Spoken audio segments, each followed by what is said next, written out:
마이크 얘기 들었는데 이제 괜찮아졌네. 데이브가 나를 놀렸어. 주변 반 친구들이 웅얼거리기 시작했어. 데이브가 내 상황을 알고 있다는 걸 깨닫고 얼굴에서 피가 쏠리는 걸 느꼈어. 고등학교 동창회에 참석했었지만 지금은 그냥 최대한 빨리 떠나고 싶었는데 내가 간신히 말만 뱉어내며 물어봤더니 데이브가 더욱 불쾌한 미소를 지으며 더 많은 말을 하기 시작했다. 대학 시절 친구가 당신이 나에게 말했던 같은 회사에서 일한다. 해고됐는데 아직도 실업자야. 넌 인생에서 완전히 은퇴했지. 이제 어떻게 할 건데? 부모님을 쫓아내려고 하는 거야. 내 부모님은 소위 명석한 아들에게 너무 실망한 게 틀림없어. 데이브는 기뻐서 무슨 말이든 내가 탈출하고 싶다고 말하며 웃었지. 그 사람의 조롱과 구경하는 동급생들로부터 나는 그 일이 일어난 장소를 떠나기 위해 발을 돌렸습니다. 마이크, 마침내 당신을 찾았습니다. 그것은 학교에서 가장 아름다운 소녀였습니다. 에멀리가 나에게 달려온 것입니다. 나는 여기저기서 당신을 찾고 있었습니다. 나와 함께, 내 인생이 더 나은 방향으로 전환되는 순간이었어. 에밀리가 나를 찾아준 덕분에 내 이름은 마이크야. 나는 항상 공부하는 것을 좋아해서 성적이 항상 상위 3위 안에 들었어. 부러워할 일도 있었지만 난 그랬어. 프랑스의 축복을 받고 학창시절은 평화로웠어요. 뉴욕의 명문대에 진학하고 인류 타이어 회사에 취직했어요. 주변 어른들이 다 부러워했어요. 미래는 안전하다고. 지금은 너무 잘 됐지만 정상에 가까웠어요. 타이어 회사 사람들은 모두 훌륭했고 내가 본 것은 서로를 돕는 관계가 아니라 동료들과도 서로를 끌어내리는 추악한 투쟁이었습니다.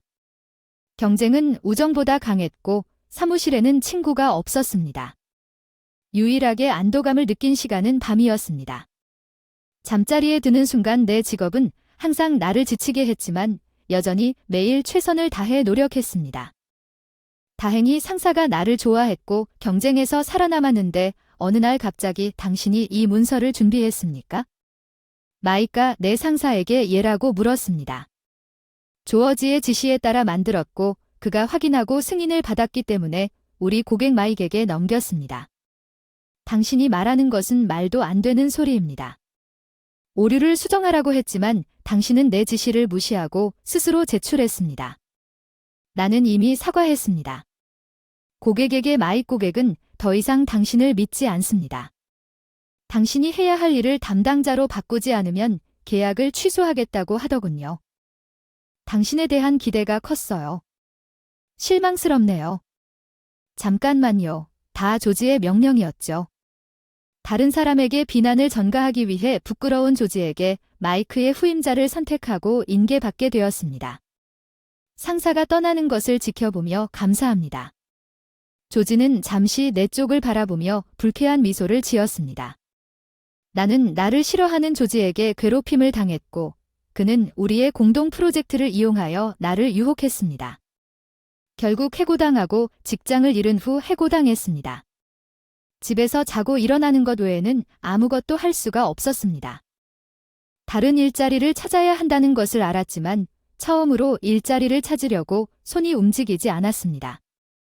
내 인생이 좌절을 맛봤어. 한 번도 겪어보지 않아서 어떻게 감춰야 할지 몰랐어. 난 너무 패배자야. 잘하고 있다고 생각했는데 지금 내 상황을 봐 예전처럼 행동하는 방법을 몰랐어. 자존심을 얕잡아 볼 수가 없어서 가족이나 친구들과도 얘기도 못하고 집에서 혼자 끙끙 앓기만 했다. 한심하고 답답해서 눈물이 막 흘렀다.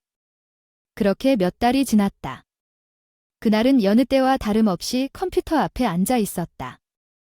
그리고 자기 혐오를 책상에 엎드린 채 책상 위의 휴대폰은 누구일까 싶어 진동했다. 지친 몸을 들어 디스플레이를 확인해 보니 오랫동안 헤어진 친구의 이름이 나왔다. 안녕. 내 목소리는 사용하지 않은 말투였다. 마이크야. 감기 걸린 지 좀 오래됐어. 아냐, 난 괜찮아. 내 친구 목소리를 들으니 무슨 일이냐. 오랜만에 추억을 되새기긴 했지만 그리움보다는 흔치 않은 상호작용에 긴장이 더 심해서 빨리 통화를 끝내고 싶었어. 내가 일하느라 바쁘다는 걸 알면서 미안해서 우리 고등학교 동창회가 있어서 내가 그걸 정리하고 있어. 내가 마이크를 도울 수 있었으면 좋겠어. 너는 항상 매우 효율적이고 친절해서 내 마음을 아프게 할 것 같아. 너무 많은 부탁은 예상치 못한 초대였습니다. 솔직히 얘기하거나 사람을 만날 기분은 아니었지만 친한 친구 슬라이의 요청을 거절할 정도로 끔찍하고 싶지 않았습니다. 절망할 시간밖에 없었습니다. 동창회에 그 사람이 있었을지도 모르지만 같은 학년에서 나랑 비슷한 반 친구가 있었어. 에밀리 조용하고 학구적이어서 같이 공부하고 같이 공부했어. 나는 그녀에게 조용한 호감을 갖게 됐어. 고백한 적은 없지만 혹시 그녀를 만날 수도 있다는 생각에 동의하게 됐어. 내 친구를 도와주세요. 그녀가 지금 나를 본다면 아무것도 기대하지 않았습니다. 에멀리는 분명히 환멸을 느낄 것입니다. 나는 그녀를 보는 것만으로도 충분할 것이라는 것을 참을 수 없었습니다. 그러면 나는 떠날 것입니다. 다음 달은 내가 생각했던 것보다 상호작용과 회의가 더 바빴습니다. 친구들, 몇 달간의 고립으로 인해 긴장했지만 너무 바빠서 현재 생활에 대해 이야기할 수 없었습니다. 운이 좋게도 동창회 날까지 무직을 비밀로 유지했습니다. 마이크는 당신이 이너베이 코퍼레이션에 합류하지 않았는지 최근에 TV에서 봤어요. 나도 당신을 찾고 있었어요. 네, 저도 그걸 봤어요. 인터뷰하고 있는 여자는 정말 예뻤어요. 마이크 아시면 소개해주세요. 무슨 말을 하는 거죠? 그 사람이 꼭 당신을 찾아갈 것 같은 말이에요. 제 친구들은 농담하고 웃었어요. 따라가며 작은 대답밖에 할 수 없었어요. 그냥 사실대로 말해야 하는데 모두를 속이는 것 같아서 힘들어서 불안해졌어. 에밀리. 잠깐만 보고 떠날까 고개를 들며 주위를 둘러보면서 그런 생각이 들었어. 야야, 그렇지 않으면 마이크가 여기서 널 찾을 줄은 몰랐어. 데이브는 고등학교 시절부터 항상 나를 적으로 여겼던 것이었습니다. 그 사람의 말 데이브가 무슨 말을 하는 거야. 마이크가 여기 있는 게 문제야. 우리 주변 친구들이 데이브의 말에 지금 막 반응이 날카로웠어. 너희 모두 그가 인류회사에 취직했다고 칭찬하고 있었는데 이 사람은 이제 깔끔해졌어. 데이브의 말은 얼어붙었어. 내 표정 주변 버즈. 새로운 내가 할 수 있는 건 우리 반응을 재미있어하는 데이브를 쳐다보는 것뿐이었는데 왜 내 대학 친구가 너와 같은 학과에 있었다는 걸 알 수 있니? 그 사람이 나한테 얘기한 걔 다 너희를 망쳤다고 혼났어. 상사한테 해고당하고 딴 사람 탓하려고까지 했다는 한심한 H. 데이브는 그 일로 내가 해고됐다는 사실이 사실이라 반박할 수가 없어서 그 일을 이용할 기력조차 없었다. 내 침묵의 데이브는 학교에서 천재라 불려도 계속 비웃는 말을 늘어놓았다. 현실을 감당하지 못하면 소용이 없다. 회복력이 부족하다. 실수 하나 때문에 해고당하고 변론조차 하지 못한 채 응석바지가 됐다. 내 인생은 현실에 부딪힐 때 약해. 그 얘기를 들었을 때 너무 웃었어. 군중은 이전보다 더 안절부절했는데 데이브의 큰 목소리 때문에 무슨 일이 일어나고 있는지 보기 위해 더 많은 사람들이 모여들었고 그것은 나에게 최악의 상황이었고 그는 아직 새 직장도 구하지 못했어요. 순전히 눈부신 기쁨. 데이브의 조롱 참을 수 없어 도망가고 싶은 목소리를 억지로 지웠어. 집에 갈 거야. 어서 어쨌든 동창회에 참석하면 안 될 것처럼 깔끔하게 돌아가서 일자리를 구해 오소개시켜 줄래? 유투 서먼. 데이브의 조롱하는 웃음소리가 나를 따라와 공연장을 떠나려고 할 때 그냥 빨리 그곳에서 사라지고 싶었을 뿐인데 그때 그 소리가 들렸다. 마이크는 내 앞에 누군가가 나타난 목소리와 함께 기다려. 에멀리 헤이. 그게 사실인가요? 내 질문과 에밀리의 질문이 겹쳤으니 마이크 지금은 정말 일하지 않는군요. 에밀리는 대답을 하려고 내 팔을 움켜쥐었습니다. 나는 그녀의 진지한 표정에 무의식적으로 예라고 말했습니다. 에밀리의 얼굴이 충격으로 변했습니다. 이것은 최악이었습니다. 내가 가장 원하지 않았던 사람이 있다는 사실입니다. 내 상황을 알게 된 에밀리는 나를 깜짝 놀라게 했을 뿐만 아니라 동급생들뿐만 아니라 에밀리도 강한 절망감에 사로잡힌 나에게 실망했을 것이다. 나는 더욱 현장에서 사라지고 싶었지만 내가 고개를 끄덕이는 것을 보고 에밀리의 표정은 갑자기 안도감으로 바뀌었다.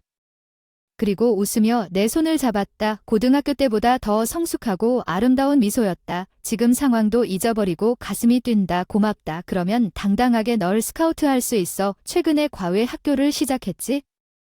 에밀리의 말은 나뿐만 아니라 주변 동급생들과 심지어 데이브까지의 질문으로 내 머리를 가득 채웠습니다. 에밀리는 내 이야기를 어떻게 들었나요? 그는 직장에서 일을 엉망으로 해서 해고당했습니다.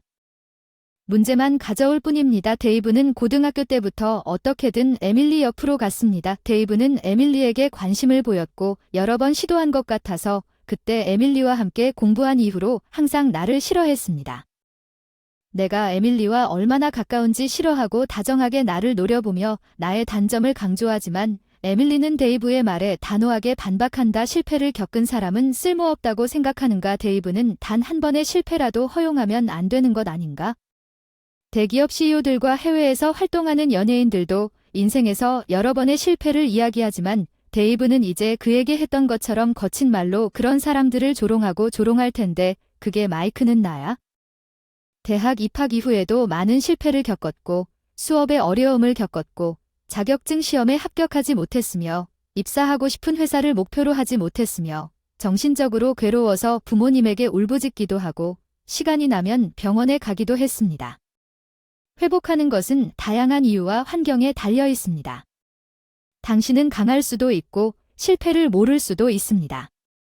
데이브, 하지만 세상에는 다양한 사람들이 있잖아요. 실패를 경험했기 때문에 할 수 있는 일이 많다고 생각해요. 비틀거리거나 비슷한 문제에 직면한 사람들에게 조언하는 사람, 내 말은 당신이 의료회사에 입사했다는 뜻입니다. 그렇지 않습니까? 데이브는 당신이 말하는 것과 정반대의 말을 하고 있는 것이 아닙니다. 곤경에 처한 사람들을 도와야 하는 사람이 에밀리의 말은 강렬했습니다. 나였으면 울면서 한참을 보냈을 텐데 데이브, 넌 정말 무감각해졌어. 게다가 우리 주변의 반 친구들도 에밀리의 말에 동조해서 데이브가 차가운 시선을 받고 좋아하던 에밀리한테도 비난을 받았기 때문에 목소리를 높이고 있었어. 싸울 의욕을 완전히 잃고 그 자리에 주저앉았다.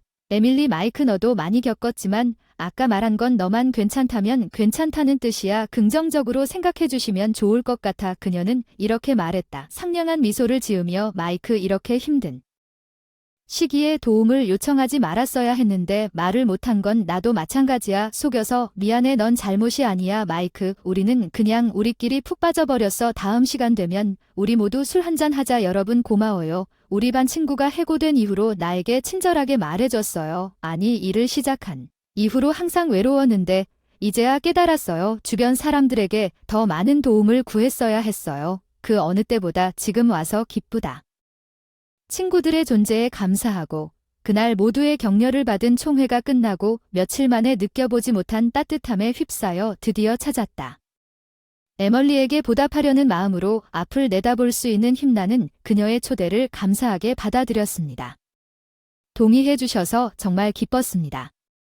마익, 나는 미우즈지에 있었고 스스로 보냈습니다. 에멀리가 아파트에서 시작한 작은 티터링 학교를 방문했습니다. 방, 이 문제를 너무 일찍 꺼내서 미안해요. 에멀리가 사업과 관련해 겪고 있는 어려움에 대해 이야기했어요. 지인을 통해 학생을 모집하려고 하는데 모으기가 어렵습니다. 커리큘럼을 풍성하게 하고 싶지만 학생이 부족하면 교사를 더 고용할 수 있으니 계속 이대로 계속하면 마치 피할 수 없는 폐쇄를 기다리는 것 같다고 걱정스럽게 웃었다. 사업에 대한 지식이 부족한 나조차도 그녀가 곤경에 처해 있다는 것을 알 수 있었다. 내가 에밀리를 돕기 위해 무엇을 할 수 있을지 고민한 것이 아니라 갑자기 불안해 보였다. 일하는 게 걱정되겠구나. 이런 어려움을 겪고 있는 학원에서는 억지로 할 필요가 없어요. 원하시면 지금 물러나셔도 됩니다. 에밀리, 제가 제안할 몇 가지가 있습니다. 제안 무엇입니까? 모두 귀 기울여 주세요. 에밀리는 내 말에 놀란 것 같아서 적어 두었습니다. 종이에 적힌 내 아이디어가 빠져나가지 않도록 먼저 그녀에게 설명합니다. 학생 수를 늘리는 것이 핵심이라고 생각하지만 맹목적으로 광고하는 것은 대규모 과외 학교에서 길을 잃을 뿐이며 우리는 이웃에 자녀가 있는 가족에게 계속 광고해야 합니다. 우리는 비디오를 비디오로 만드는 것부터 시작합니다. 네, 교육용 비디오가 많이 있고 우리의 튜터링 방법을 보여주기에 완벽하다고 생각합니다. 간단한 검색만으로 얻을 수 있는 정보가 많습니다. 이를 살펴보는 데는 상당한 노력과 시간이 필요하지만 정확하게는 사람들이 찾은 정보를 진지하게 보고 실제 수업처럼 설명하는 영상을 만들어서 보고 뭔가를 느끼면 이 학원과 우리 선생님들에게 관심을 갖게 될 것 같은 느낌이 든다면 정말 그게 큰 방법이라 해도 이해하기 어렵기 때문입니다. 학교에서는 그렇습니다. 참신한 아이디어는 아니지만 프로모션 역할을 하고 잠재적으로 일부 수익을 창출할 수 있습니다. 또한 현재 학생들의 검토에 사용될 수도 있고 우리가 고용할 수 있는 새로운 교사에 대한 참고 자료로도 사용될 수 있습니다. 비디오뿐만 아니라 게시에도 의미가 있습니다. 일반적으로 비디오 사이트를 사용하지 않는 사람들도 우리를 찾을 수 있도록 웹사이트가 호평을 받으면 비디오 및 기타 자료를 제품으로 바꾸는 것도 고려해 볼 수 있습니다. 에멀리는 내 제안을 숙고했습니다. 비디오 제작 및 웹사이트 업데이트와 같은 일을 시작하는 것이 불안한 것은 당연합니다. 사업 관리와 교육의 최고 책임자로서 제가 지금 비디오 제작과 웹사이트 업데이트를 맡을 수 있을까요? 당신이 혼자서 감당하기에는 너무 무리인 것 같아요. 하지만 제게는 영화 제작과 교육 분야에 들어간 대학 친구가 있어요. 그들의 조언을 따르도록 하고 일정 수준의 품질을 제공할 것을 약속하며 물론 제가 수업 시간을 맡게 되면 학생들과 상호작용하는 교사로도 참여할 것입니다. 에멀리는 사업 관리에 더 집중할 수 있을 것이라고 말했습니다. 에밀리의 불안한 마음을 달래주길 바라는 미소로 갑자기 너무 부담을 주지 않을까 걱정됩니다. 마이크 괜찮아. 영상을 만든 적은 없지만 전 직장에서 컴퓨터 작업에 관심이 있었고 컴퓨터 작업도 잘했기 때문에 아니요. 문제는 더 중요한 건 서로 끌어내리거나 긴장되는 분위기를 조성하는 직장이 아니어서 마음이 꽤 편하다는 것입니다. 알았어. 뭔 말인지 이해하지 못해서 바보 같은 목소리를 냈지만 에밀리는 우리가 함께 일할 테니까 완전 진지했지. 형식적인 건 그만두자. 알았어. 거리가 있는 것 같아. 예전처럼 얘기하고 싶어. 알았어. 앞으로는 형식적인 연설은 그만둬. 알았어. 내 말은 응. 알았어. 에밀리는 내 대답에 드디어 그게 더 비슷하다고 웃으며 다음 일정에 대해 논의하기 시작했어. 에밀리가 논의가 끝난 후 활발하게 설명하는 것을 보면서 몰래 행복함을 느꼈고 바로 일을 시작했어. 영상 제작에 능숙한 친구들의 도움을 받아 강좌 영상 같은 것을 만들면서 교육적 요구가 무엇인지 수업을 이해하기 쉽게 만드는 방법을 연구하고 우리 튜터링 스쿨의 독특한 접근 방식을 강조하면서 두 선생님의 의견을 수렴한 후 여러 개의 영상을 만들 수 있었습니다. 학생들과 그 부모님들의 처음 몇 개의 동영상은 부분적으로 제가 카메라를 어색하게 다루기 때문에 조회수를 많이 얻지 못했습니다. 하지만 제가 더 많은 동영상을 만들고 촬영 기술이 점차 향상되면서 말하기 스타일과 프리젠테이션이 주목을 받자 수학 동영상 중 하나가 주목을 받았고 이후 급속도로 조회수를 얻기 시작했습니다. 이것이 이해하기 더 쉽다는 댓글과 대형 학교의 유사한 콘텐츠가 좋은 평판을 퍼뜨렸습니다. 물론 동영상에 우리 웹사이트 링크에 튜터링 학교 이름이 포함되어 있었습니다. 물론 우리 학교에 대한 세부 정보와 우리 웨브사이트 링크도 있었습니다. 비디오로 인해 근처 가족들이 외과의사에게 문의하게 되었고 에멀리와 저는 매우 기뻤습니다. 에멀리의 가르침은 이미 우리 학생들과 그들의 부모님들에게 좋은 평가를 받았고 좋은 리뷰가 천천히 퍼지고 있었지만 비디오는 우리의 가시성 능력을 크게 향상시켰고 단일 교실 학교는 빠르게 가득 차게 되었습니다. 우리는 곧 더 많은 수업을 추가하고 새로운 강사를 고용하여 용량을 확장해야 했습니다. 빠르게 성장하는 학교는 지역 미디어에 소개되어 바쁜 나날을 보냈습니다. 마을은 공립학교 및 개인 교습을 위한 교육정책 이니셔티브를 발표했습니다.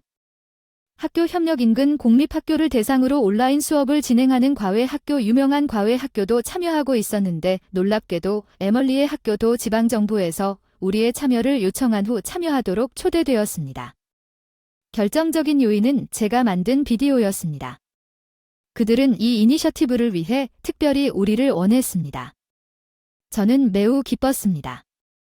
그때 내가 품었던 짝사랑은 이제 그 사람에게 빠졌다는 것이 확실해졌어. 에밀리를 사랑해 늘 그녀와 함께 있고 싶었고 그때는 표현하지 못했던 마음을 전하고 싶었지만 적절한 순간을 찾는 건 바쁜 일정 속에서 힘든 어느 날 나 혼자 교실을 정리하고 있는데 문이 열렸다. 마이크 너 혼자야? 에밀리가 방에 들어왔어. 안녕 에밀리 오늘 수고했어. 제임스에게 나중에 데이트할 예정이니까 일찍 나가도 된다고 했고 긴장해서 재료 정리도 하고 내일 준비도 하니까.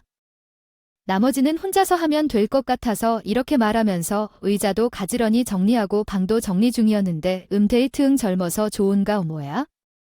너도 어리다고 에밀리 나도 그렇게 생각하고 싶지만 데이트할 사람이 없으면 힘들지. 그렇지. 그 말이 정리를 잠시 멈추게 만들었어. 그 사람이 없으니까 기회가 있다는 뜻이야. 내 생각을 모르고 에밀리가 내가 있는 곳으로 왔어. 마이크 잠시 얘기 좀 할 수 있니?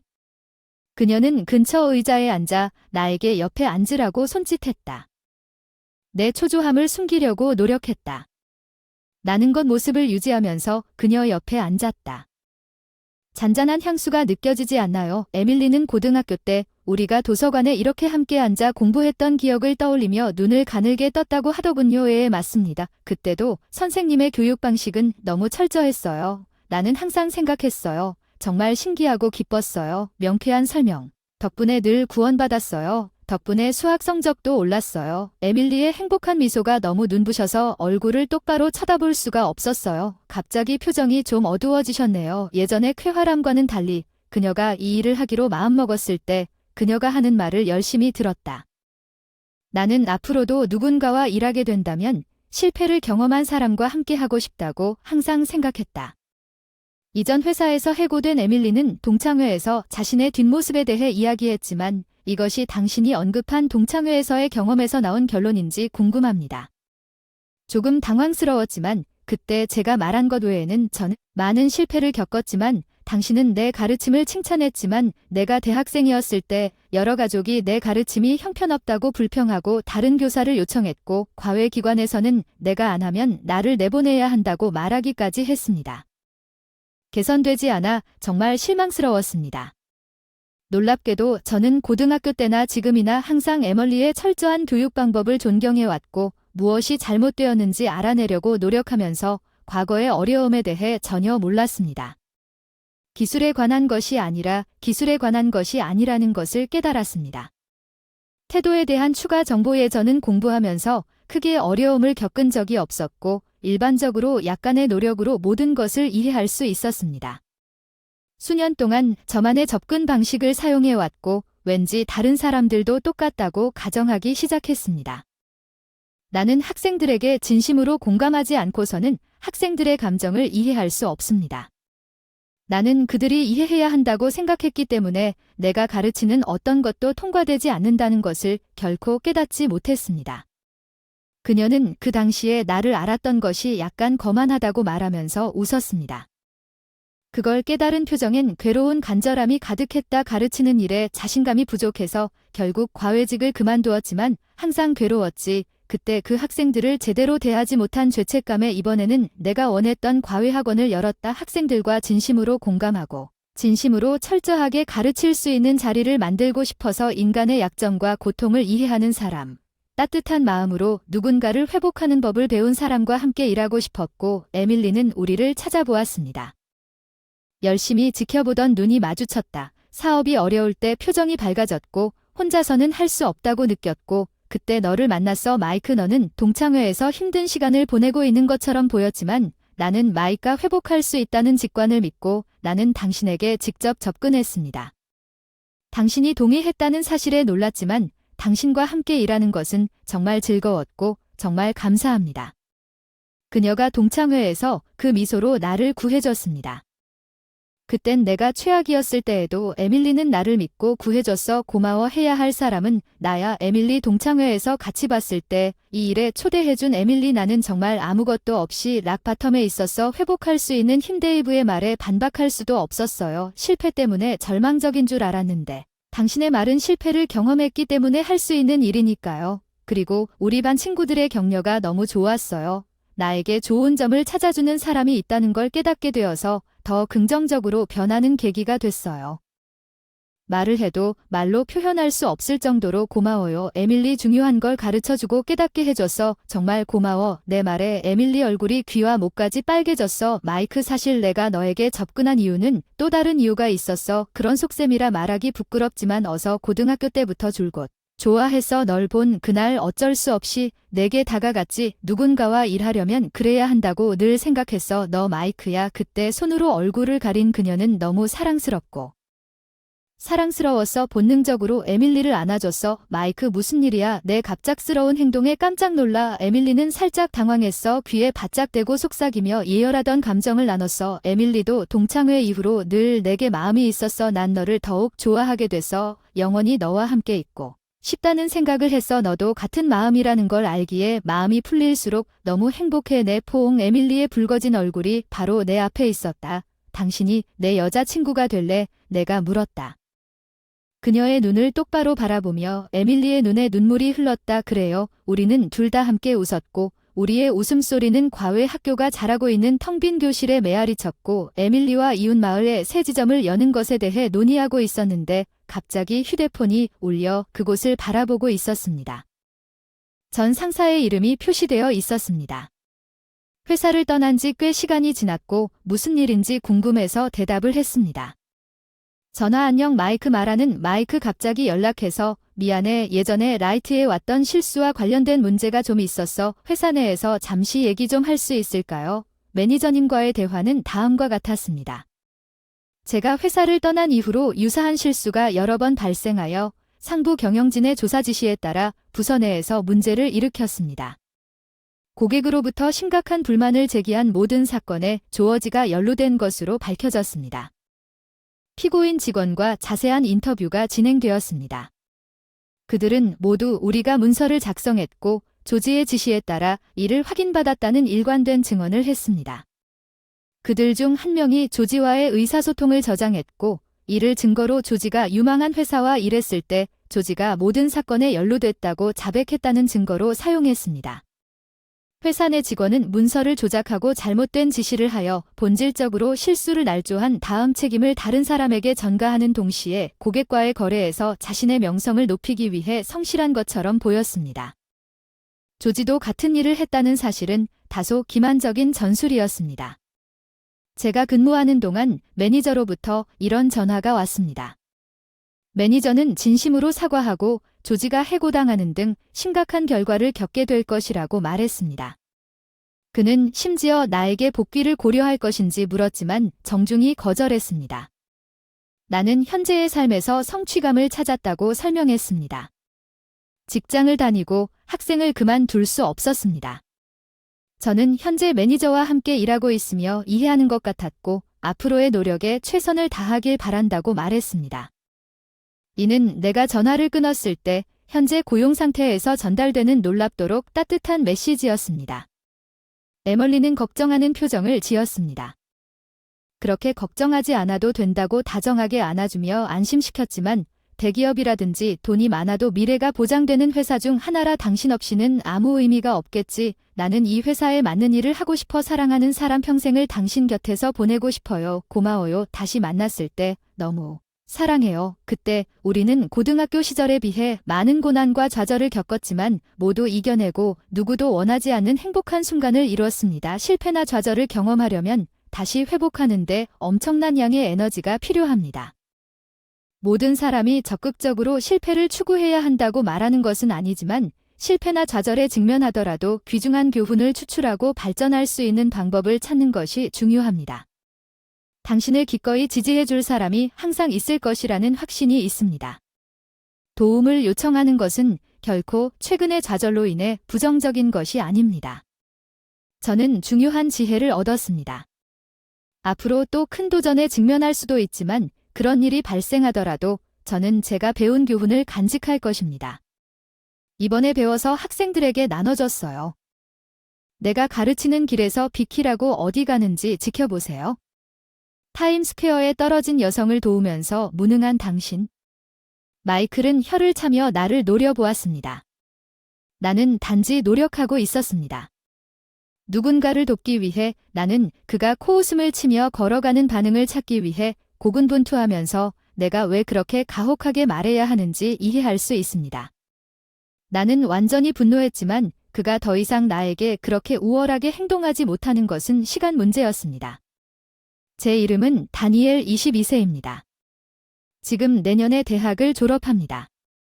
형편없어서 내가 다니고 있는 대학에 들어갈 수 있었어. 지금은 열심히 공부해서 고등학교 선생님과 부모님 모두 내 대학 입학에 만족해 했어. 내 대학은 신생대학이고 자체 대학은 아니지만 프랑스어와 프랑스어에 중점을 두고 있기 때문에 선택했어. 국제교류남들에게는 영주로 여겨지지만 TI 대학은 외국에 대해 공부할 수 있는 기회. 나에게는 천국처럼 느껴져요. 대학에서 매일 공부에 열중하며 이룬 꿈 중 하나는 단기 유학이었습니다. 우리 대학에는 여러 파트너 학교가 있습니다. 해외에서 1년에 몇 번씩 단기 유학 기회를 제공하는 가족은 부유하지 않고 대학 교육까지 장학금으로 충당했지만 학업과 함께 3가지 아르바이트를 하면서 필사적으로 저축을 했습니다. 그러나 저는 유학을 위해 잠도 거의 자지 않고 쉬지 않고 일했습니다. 저의 노력을 보고 부모님께서 유학 프로그램을 재정적으로 지원해 주시기로 결정했습니다. 덕분에 저는 짧은 시간 동안에 성공적으로 해외에 갈 수 있었습니다. 학기 말 공부는 프랑스어 실력을 향상시키기에 충분했습니다. 이 경험은 해외 경험에 대한 열정을 더욱 불러일으켰고, 일자리를 구하려면 프랑스어를 사용하고 해외 파트너와 교류할 수 있는 글로벌 기업에 있어야 한다고 생각하기 시작했습니다. 그래서 저는 주로 주요 글로벌 기업에 지원하기로 결정했습니다. 솔직히 이런 회사는 저와 같은 대학 출신의 사람에게는 적합하지 않지만 부모님이 저를 지원해 주시고 초조하게 지원해 드리고 싶었습니다. 첫 면접을 맞이하게 되었습니다. 1차 시험은 필기 시험이었습니다. 필기 시험에는 수학과 일반 지식 과목이 포함되어 있습니다. 약해요. 오늘은 열심히 공부한 덕분인지 필기 시험은 예상보다 쉬웠어요. 할당된 시간 내에 모든 문제에 답했습니다. 아마도 어쩌면 기회가 있을지도 모르지만 희망은 넘쳤지만 기쁨으로 가득 차 있을 여유가 없습니다. 다음 면접을 위해 빨리 연습을 시작해야 합니다. 면접 연습에 부모님도 참여시켰는데 왜 그러는 걸까요?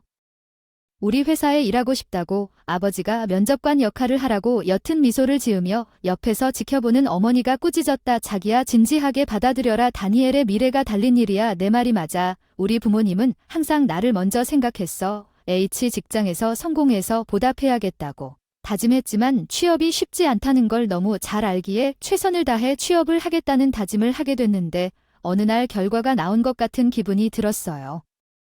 최근 1차 면접을 보았는데 우편으로 도착했다. 어머니는 뭔가 무서운 것을 본 듯한 눈빛으로 나를 바라보며 결과가 적힌 봉투를 나에게 건넸다. 나는 심호흡을 하고 천천히 안에 들어있던 봉투를 열었다. 1차 합격 통보를 받은 어머니와 저는 바로 그곳에서 조이를 향해 뛰어갔고 아버지는 아버지에게 전화해서 좋은 소식을 전했습니다. 아버지는 일찍 퇴근하여 집에 오셨습니다. 그는 집에서 읽은 책을 읽고 놀랐고 아버지는 저를 안아주시고 기쁨을 나누었습니다. 면접을 일찍 자축하고 다음엔 정신 바짝 차리고 최선을 다해 다니엘 부모님의 기대를 어깨에 짊어지고 가세요. 면접을 망쳤어요. 처음 시도한 면접이 무너질 것 같았어요. 긴장감 박사님이 무거운 발을 질질 끌며 면접이 있을 건물에 들어갔습니다. 안에는 양복을 입은 사업가들이 많이 돌아다니고 있었습니다. 통과하면 나도 여기서 일을 할 수 있을까 이런 생각을 하면서 그들처럼 멋진 사업가가 될 수 있을까 하는 생각이 들었습니다. 취업 면접을 위해 거기 있는 것 같은 지원자 몇 명이 앞서 걸어가고 있었습니다. 나는 그중 마이클이라는 사람을 이중으로 받아들였습니다. 그는 프랑스어를 전공하는 대학생들 사이에서 어느 정도 유명인이었습니다. 그는 해외에서 온 로리는 아니지만 독학으로 가르쳤고 여러 연설대회에서 우승했습니다. 최근 유명 동영상 사이트에서 프랑스어 공부 비법을 공개하며 많은 팬을 확보하고 있는 나 역시 그 많은 팬 중 한 명이었다. 같은 회사 면접에 그 같은 사람이 참석한다는 사실이 믿기지 않았다. 내 앞에 있는 사람이 정말 마이클이다. 나는 회의적이었지만 실제로는 그 사람이 진짜였다. 그는 내가 상상했던 것보다 훨씬 멋있어 보였다. 나는 감탄 가득한 눈빛으로 그를 바라보았다. 그러나 나는 그 기대가 회의실에 도착하자마자 곧 무너질 줄은 몰랐다. 면접이 예정되어 있었는데 직원이 앉아서 기다리라고 하더군요. 옆에 앉으라고 안내받은 사람은 마이클이었는데 같은 면접조에 앉았다는 뜻입니다. 예상치 못한 상황에 놀라움을 금할 수 없었습니다. 내 차례를 기다리는 동안 안절부절 못하며 옆을 슬쩍 쳐다봤다. 그 사람이 취업 준비를 하는 것처럼 기술적으로 유난히 차분한 것 같았다. 그 사람의 용기를 조금 빌릴 수 있었으면 좋겠다고 해서 용기를 내어 그 사람에게 말을 걸어보기로 했다. 당신은 마이클 맞다. 인터넷에서 내 영상 본 적 있는데 놀란 표정으로 나를 보더니 우쭐해 보이기 시작했지. 잘 봤어. 고마워. 어느 대학 졸업했어? 그 자신감 넘치는 태도에 압도돼 나는 작은 목소리로 우리 대학 이름을 언급했어. 그 사람은 놀란 표정으로 나를 바라보았다. 이렇게 타이어가 낮은 대학 출신의 남자가 이 글로벌 기업의 채용 시험에 합격할 가능성이 전혀 없지 않느냐. 내가 존경하던 마이클이 나를 이렇게 깔보게 될 줄은 몰랐다. 나는 그랬다. 멍하니 맞은편에 앉은 여성에게 이곳은 검은고 대학 사람들이 가는 곳이 아니라고 하더군요. 그 여성은 멍하니 대답도 하지 않고 내려다보며 곤란한 표정을 지으며 전화를 걸 때까지 계속 저를 바라보며 비웃었습니다. 면접관님들, 솔직히 저는 그 사람이 이런 사람이라는 걸 알고 큰 충격을 받았고 면접 차례가 되자 저와 마이클을 포함해 5명이 동시에 회의실에 입장했습니다. 긴장감이 최고조에 달해 떨리는 다리를 억누르느라 애쓰며 자리에 앉았습니다. 지정된 의자에는 면접관 3명이 일렬로 앉아 있었다. 가운데 사람은 분명히 고위 관계자가 중력의 분위기를 풍겼던 것 같다. 그의 존재감은 불안감에 감춰져 있을 뿐이었다. 면접관 중 한 명이 마이클부터 자기소개부터 시작하라고 했다. 모두가 시작했다. 자신을 소개하기 위해 다른 대학생들은 모두 엘리트 탑타이어 대학 출신이었고 나는 아무도 전설을 들어본 적이 없는 대학 출신이었습니다. 자기소개할 때 목소리가 조용하고 떨려서 자신감이 전혀 없었습니다. 좀 말 좀 해주실 수 있겠습니까? 면접관에게 한숨을 쉬더니 더욱 도망갔습니다. 말을 더듬으며 사과했습니다. 인터뷰 내내 죄송합니다. 첫 면접부터 자신감이 없었고 머뭇거렸습니다. 연습한 게 하나도 안 나오는 게 참사였어. 답답함을 느껴서 응원해주시는 부모님을 실망시키고 싶지 않았어. 마지막으로 면접관에게 거침없이 물어본 말이 있다면 손가락을 치켜들고 D로 R 모두의 시선이 나에게로 떴다. 큰 소리로 오늘 긴장해서 내 생각을 전혀 표현하지 못했다고 했어요. 다음 기회가 된다면 꼭 면접에서 제 모습을 보여드릴 수 있을 것 같아요. 기회를 주세요. 취업 활동이 그렇게 관대하지 않다는 걸 잘 알고 있어요. 그냥 기회를 달라고 하면 한 번만 더 해주고 싶었는데 기회가 있으면 한 번 더 해보고 싶었어요. 면접관들과 다른 대학생들을 포함해 회의실에 있던 모두가 놀란 표정을 지었지만 저는 개의치 않고 가만히 서서 바라보고 있었습니다. 면접관들이 면접이 끝난 후 세션 종료를 알릴 때까지 저는 갑자기 피로에 휩싸였습니다. 집으로 돌아가기 위해 소지품을 챙기며 오랜만에 긴장감이 느껴졌습니다. 마이클이 웃으며 다가왔습니다. 저 한심한 면접은 대체 무엇일까요? 너 분명히 거절당할 거라고. 이런 큰 회사가 너 같은 사람을 받아들이는 게 상상이 돼. 나는 그 사람이 탑타이어 대학의 다른 학생들에게 친절하게 말하고 있었어. 분명히 그 사람은 나를 내려다보고 있었어. 낮은 타이어 대학의 학생이었어. 내가 왜 이런 일을 당해야 하는가? 내가 그 사람에게 무슨 짓을 했는지 나는 화를 낼 수 없을 정도로 놀랐고 심지어 그는 우리가 여기 있으니까 근처의 엘락대학교 학생들을 초대했습니다. 우리 모두 커피 마시러 가자. 인류 대학에서만 왔으니까요. 그래서 나는 엘타이어 대학생이 눈에 안 보이네 뭐 그냥 집에 가서 쉬고 싶어서 급히 집에 가자마자 어머니가 걱정스러운 표정으로 다가와 면접 어때서 아무 말도 없이 얼굴을 볼 수가 없어서 나는 곧장 내 방으로 갔는데 그녀가 내 방으로 들어와 표지에 마이켈이라는 잡지를 건네주었다. 맞다. 몇 주 전에 마이켈이 현재 인기 있는 프랑스어 비디오라고 발표되었을 때 2호를 예약했다는 사실을 완전히 잊어버렸습니다.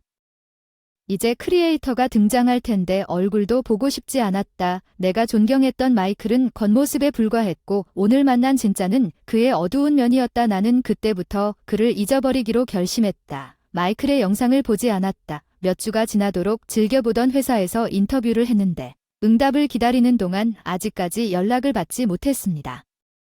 다른 회사에 지원하고 글로벌 회사와의 인터뷰에서 실패했을지도 모른다고 생각하며 조사하는데 시간을 보냈습니다. 포기할 뻔하다가 전화벨이 울렸다. 그 회사 전화로 떨리는 마음으로 전화를 받았다. 인사부 여자분이 2차 면접에 합격했다고 하셨다. 내가 합격한 게 너라고 믿을 수 없었다. 당연히 나야 당황한 반응에 HR 여자가 웃었다. 다니엘 2차 합격. 이제 다음 단계는 최종 면접이다. 마음속으로 승리의 포즈를 취했다. 부모님께 아버지가 신문을 던졌다고 말하려고 거실로 달려갔다. 바닥을 움켜쥐고 환호를 하던 어머니는 내가 당연히 실패했다고 생각했던 나를 보며 기쁨의 눈물을 흘리셨다. 내 진심이 면접관들에게 닿았구나 하는 생각에 꿈만 같은 행복이 흘렀다. 나는 전보다 더 열심히 준비하여 최종 면접을 준비했다. 글로벌 기업을 집중적으로 조사하고 며칠 뒤에 지원 이유를 다듬는 데 집중했다. 갑작스러운 대노령과 화장실에 오래 머무르는 바람에 최종 면접을 위해 본사로 서둘러 가고 있었다. 계획보다 늦게 시작했다.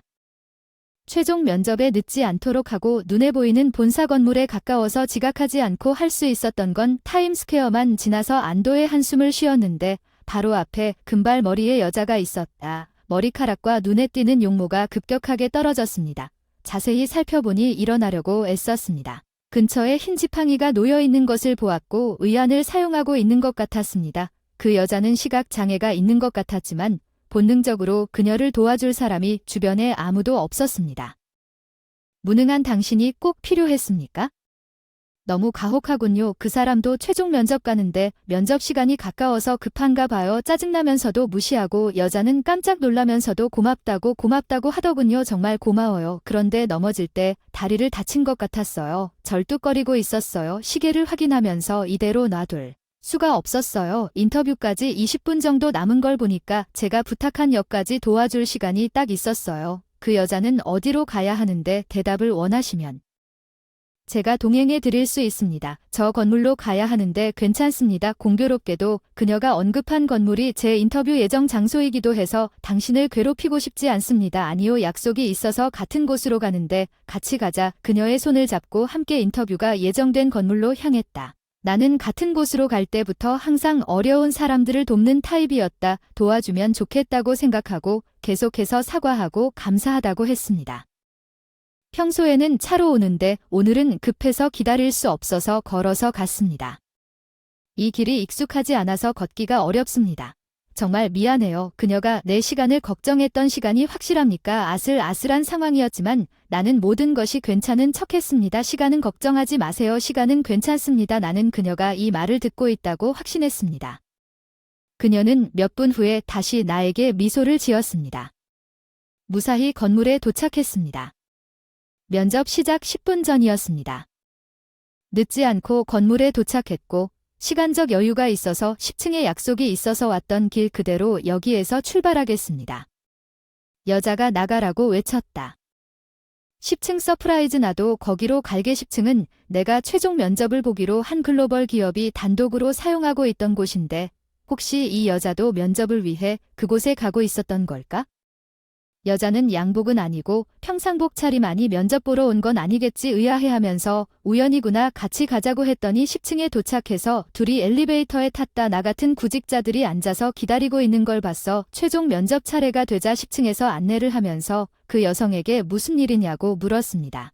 바로 그때 마이클이 우리 앞에 나타나 저와 그 여성을 보고 웃었습니다. 야, 무능한 당신도 최종 면접을 위해 여기 왔나요? 별로 똑똑해 보이지 않는 여자친구. 넌 아마 실패할 텐데 최선을 다해. 내 옆 여자가 속삭였어. 그 사람은 엄청나게 무례한 말을 했어. 이전에 차분했던 여자가 중얼거릴 정도로 다른 톤으로 말했던 걸 놓치지 않았어. 나는 그녀의 갑작스런 변화에 너무 놀랐어. 내가 말문이 막혔다고. 마이클 그녀의 말을 무시하고 나에게 계속 모욕을 퍼부었다. 다른 구직자들은 그와 나와의 대화를 조용히 관찰했다. 너 같은 검은고 대학 출신 사람들은 어디에도 필요하지 않다. 나 같은 인류대학 출신의 똑똑한 학생들만 수요가 있다. 경멸하는 표정으로 나를 바라보며 왜 그런 말을 참아야 하는지. 인류대학 학생들이라니 정말 우월하다. 나는 강한 분노를 느꼈고 인내심의 한계에 이르렀다. 나는 내가 TI 대학 출신이 아니라 TI 대학 출신이라는 것을 잘 알고 있다. 당신과 같은 엘리트 마이클이지만 인터뷰에 참석하는 것은 내 권리입니다. 인터뷰 장소에 있는 동안 목소리를 낮추려고 노력했지만 큰 한숨을 쉬며 내 대답에 그는 INF 단계적으로 진행된 것처럼 보였습니다. 나는 당신보다 더 엘리트입니다. 나는 확신합니다. 이 회사에서 번창하세요. 나는 당신보다 더 소중해서 나에게 도전하는 것은 한 세기는 이르다. 내 옆에 있던 여자가 갑자기 화산처럼 터졌다. 신뢰합니다. 당신이 누구인지는 모르겠지만 당신은 엄청나게 무례합니다. 입을 다물어라. 목소리가 너무 커서 10층 전체에 울려 퍼졌다. 회의실에서 면접관들이 무슨 일인지 보려고 복도로 나왔다. 마이클은 그녀를 노려보며 그 상황을 깨닫고 물러나기 시작했다. 나는 당황한 미소를 지었다. 소란을 일으켜서 사과한다며 속으로 당황해서 최종 면접에서 소란을 피웠다. 뻔한 결과만 나왔을 뿐인데 그 여자는 여전히 분노한 듯 계속 물러섰다. 왜 사과하는 건 그 남자 잘못이 아닌가? 이것을 받아들인 그녀는 다시 소리칠 준비가 되어 있었다. 마이클은 상황과 아무 관계도 없다는 듯이 뒤로 물러섰다. 여자는 그를 쫓아오려는 듯했지만 나는 필사적으로 그녀의 팔을 잡았다. 오늘은 나에게 마지막 인터뷰가 결정적인 날이다. 더 이상 문제를 일으키고 싶지 않아요. 마침내 그녀는 안도의 말에 진정되었지만 너무 늦었습니다. 다른 시커즈와 직원들이 모두 우리를 바라보고 있었습니다. 마이켈은 우리를 돌아보며 웃었습니다. 절망감 한숨을 쉬며 머리를 손으로 건네며 다가오는 외국인 남자를 발견했습니다. 그 사람은 제가 연구하는 동안 회사 브로셔에서 자주 보았던 그 사람이었습니다. 이 회사에 면접을 지원하는 사람이라면 누구나 알아볼 수 있는 얼굴이었습니다. 그렇습니다. 사장이 우리 쪽으로 걸어오던 중 사장이 직접 면접을 보기도 전에 실격 직전이었는데 고개를 숙이고 있었는데 사장이 여자 앞에 멈춰 섰습니다. 엘리자베스, 무엇이 당신을 이렇게 급하게 데려왔는지. 엘리자베스 대통령은 이 여자가 놀란 것을 알았습니다. 나는 그들의 교환 앞발을 보았습니다. 내가 당신을 위해 점심을 준비했지만 당신은 그것을 잊었습니다. 나는 그것을 당신에게 주려고 여기로 달려갔습니다. 엘리자베스, 그 여자는 대통령을 보고 다소 짜증이 난 것 같습니다. 그녀는 대통령의 딸이었습니다. 나는 깜짝 놀랐습니다. 멀찍이 서서 충격에 입을 벌린 채 서 있던 대통령님, 혼자 여기까지 걸어오셨나요? 괜찮습니까? 대통령이 걱정스러운 표정으로 나를 가리키며 엘리자베스에게 물었습니다. 친절한 신사분이 제가 넘어졌을 때 도와주시고 오늘 마지막 인터뷰를 했는데도 여기까지 데려다 주셨다고 하더군요. 그는 시간을 신경 쓰지 않았고 매우 친절했습니다. 제가 넘어졌을 때 저를 그냥 남겨둔 다른 사람들도 있었고 대통령은 제 얼굴을 들여다보고 제 손을 잡았습니다. 당신은 제 딸의 생명의 은인입니다. 진심으로 감사합니다. 그녀는 시각장애가 있습니다. 내가 없었다면 위험했을 수도 있어. 정말 고마워. 나를 생명의 은인이라고 부르는 내 이름이 너무 과분해. 누구라도 해야 할 일을 했을 뿐이야. 내 이름은 다니엘 H야. 대통령이 내 말에 감동받은 것 같았던 걸 기억할게. 마이클이 답답해서 입술을 깨물며 우리를 바라보고 있었는데 엘리자베스가 사장에게 속삭였다. 여기 좋은 사람을 무시하는 사람이 있는데 이 회사에는 LTI 대학 학생은 필요 없다고 한다. 그 말을 듣고 사장의 표정이 변한 것은 용서할 수 있다. 그녀의 말에 그가 목소리를 높인 것은 엘리자베스가 한 말이 사실이다. 그렇다면 우리 회사에서는 남을 무시하는 사람이 필요하지 않다. 여기서 다니엘을 무시했다.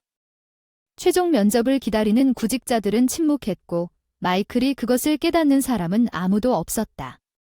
상황의 심각성, 그가 손을 뻗지 않은 것은 아마도 엘리자베스가 시각장애가 있는 썩은 캐릭터이기 때문에 조용히 있을 수 있다고 생각했을 것입니다. 그러나 그 순간 한 여성이 마이클을 가리키며 마이클이 그녀에게 말했을 때 곤란해 보였던 사람이었습니다. 두 번째 인터뷰에서 그녀는 말을 놓쳤습니다. 방해해서 실례합니다. 제 이름은 예시리이고 저는 오늘 마지막 인터뷰를 위해 여기에 왔습니다. 데니얼을 무시한 남자는 저기 있는 남자입니다.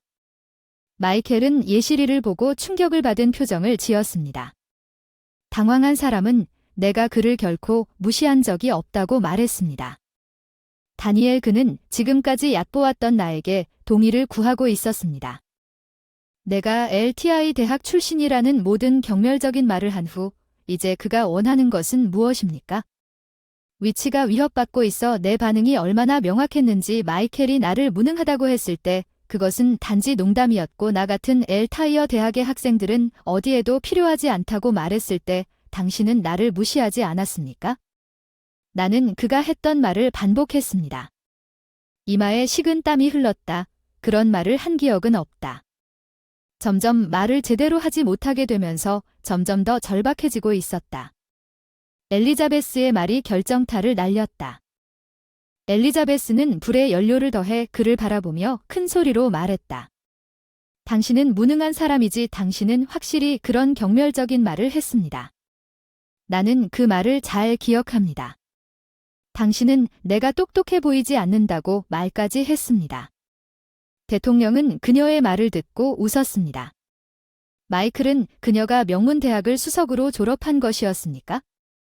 어차피 그 사람이 너보다 똑똑할 텐데 인터뷰할 생각은 없으니까 나가라 하지만 그건 마이클이 믿지 못하면서도 포기하지 않고 사과를 하기 시작했거나 대통령에게 소란을 일으켜서 정말 미안하다 제발 인터뷰를 하겠습니다. 그런 프라이드를 지닌 사람이 절박한 애원에도 불구하고 모든 사람 앞에서 구걸하는 모습을 보고 놀랐습니다.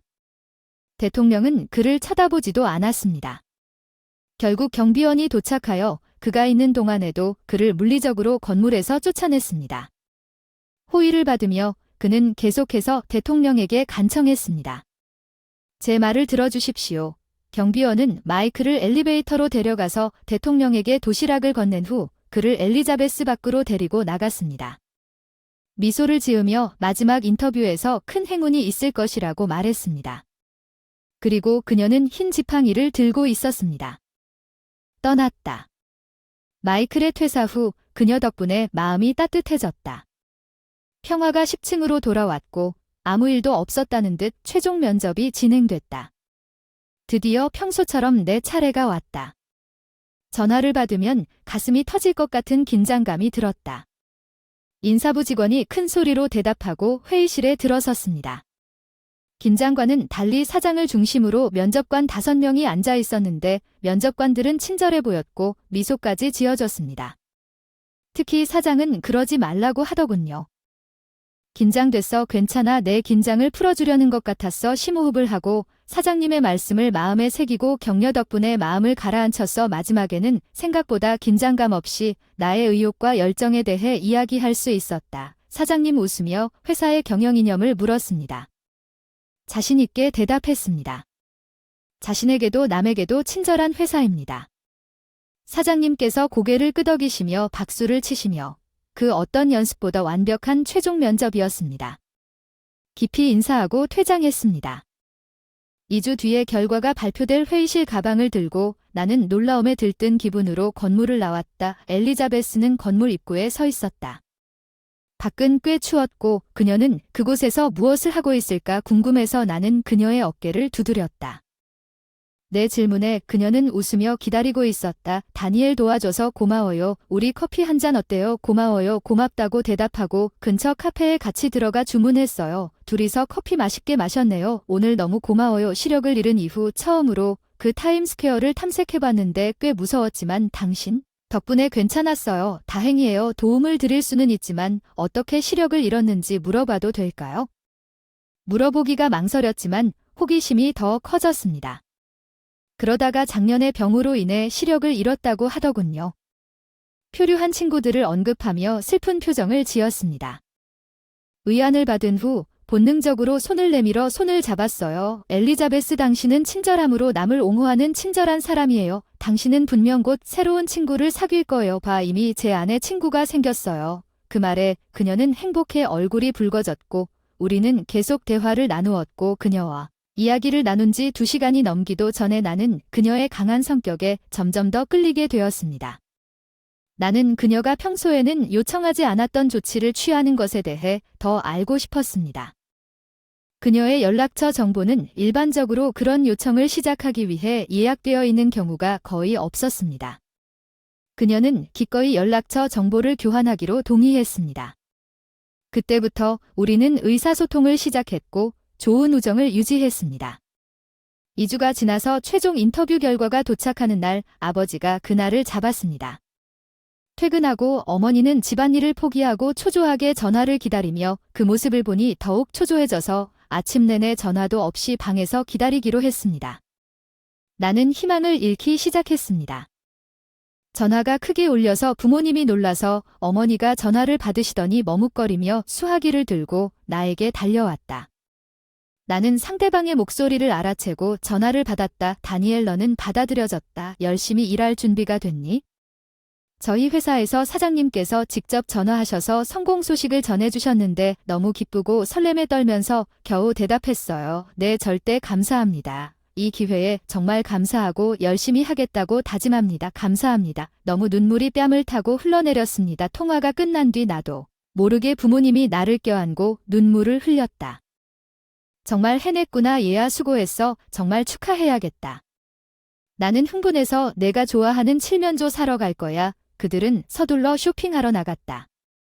그들이 떠난 후 나는 일리저버스에게 메시지를 보냈는데 놀랍게도 그녀는 즉시 나에게 전화했습니다. 데니얼, 축하합니다. 그녀는 나보다 훨씬 더 들떠 있었습니다. 나는 그녀의 지원에 대해 깊이 감사했고 그 사건 이후 마이켈이 비디오 업데이트를 중단한 후 나중에 적절하게 감사를 표현하겠다고 약속했습니다. 채널에서 누군가가 인터뷰 중 소동을 녹화한 것으로 보이며 온라인에서 입소문이 났습니다. 그는 인터넷에서 많은 비판을 받았습니다.